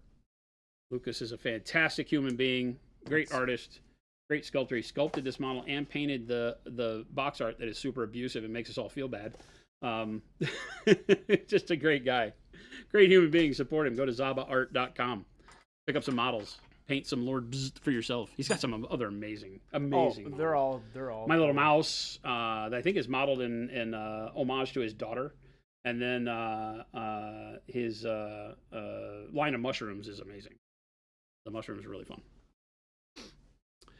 You're painting an army and you're not sure how to keep the time to result balance to avoid getting overwhelmed by the number of minis. I think my first mini took me as many hours as a centerpiece would. That's always a problem, and we talk about it a lot. We just got done last week, as a matter of fact. We painted a ultramarine, and I showed you how I would do tabletop quality. That's all this is, right? So there's a lot of details that I haven't painted. Like I didn't paint an ultramarine emblem on him, and I didn't do the lens on the eyeballs or anything like that, because you know, when we're going fast, you really just need to figure out to yourself and be honest and say, am I looking for quick or am I looking for good? Right? It's in the automotive world, we always said you can have good, fast, or cheap. Pick two. There's no way to do all three. And so that is very well represented for us too. You can do good and fast, but it's going to be super expensive. It's going to cost you a bunch of your life to put that kind of effort into it. You know, not expense as in dollars, because we're not paying for it. There's no money you can throw at making your model look better. But you're going to have to invest more effort and be able to go away in a room and only think about that model, which you may not be able to do because you may have your kids running around, or you may have to go out to dinner with your girlfriend or your husband, or whatever. And so it has a high cost to do fast and really good.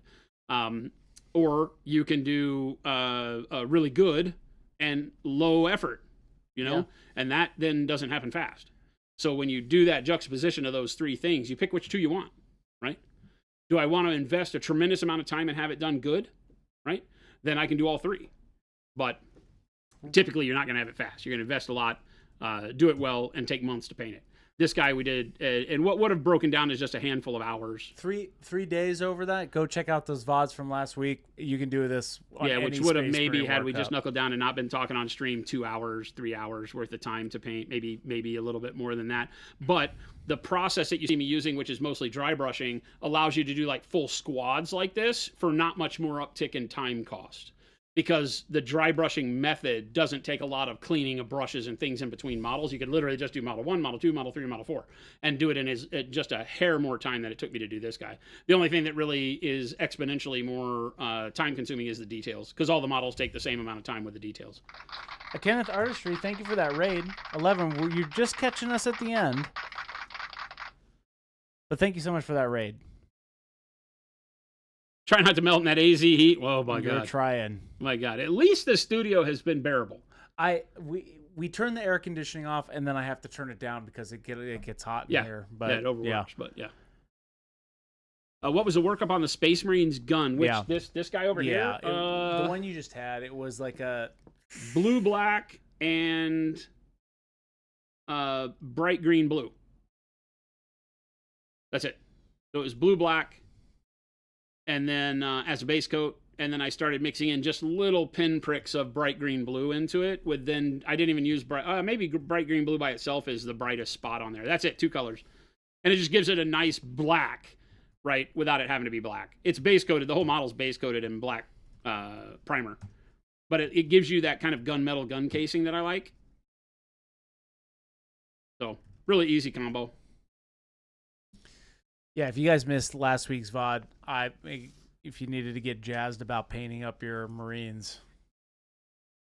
I mean, yeah, it made me want to paint like a full army of Ultramarines because it just is so quick. it's funny because the more we paint, the more we forget that, oh yeah, I don't have to spend hours and hours and hours on models, and I can still enjoy it. You know, because to the question that was asked in chat, a lot of times it's yourself that you're fighting against. You know, it's that you're telling yourself, hey, I want to have an army done, but I spend so much time on my models, there's no way I'll ever have an army. You hear me say that all the time.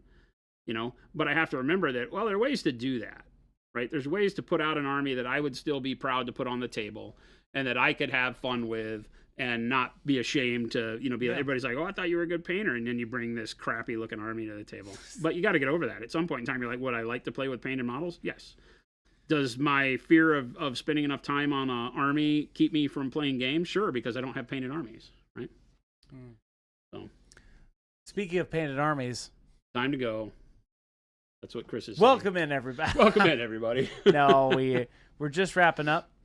But hey, I am not the enemy of fun. I am the promoter of fun. We did today. We started off with a cool way to take this. This cost me $1 for a full yard at the fabric store. Oh, it did? Yeah, it's called, I don't remember what it's called. There's a name for it. Alex knows.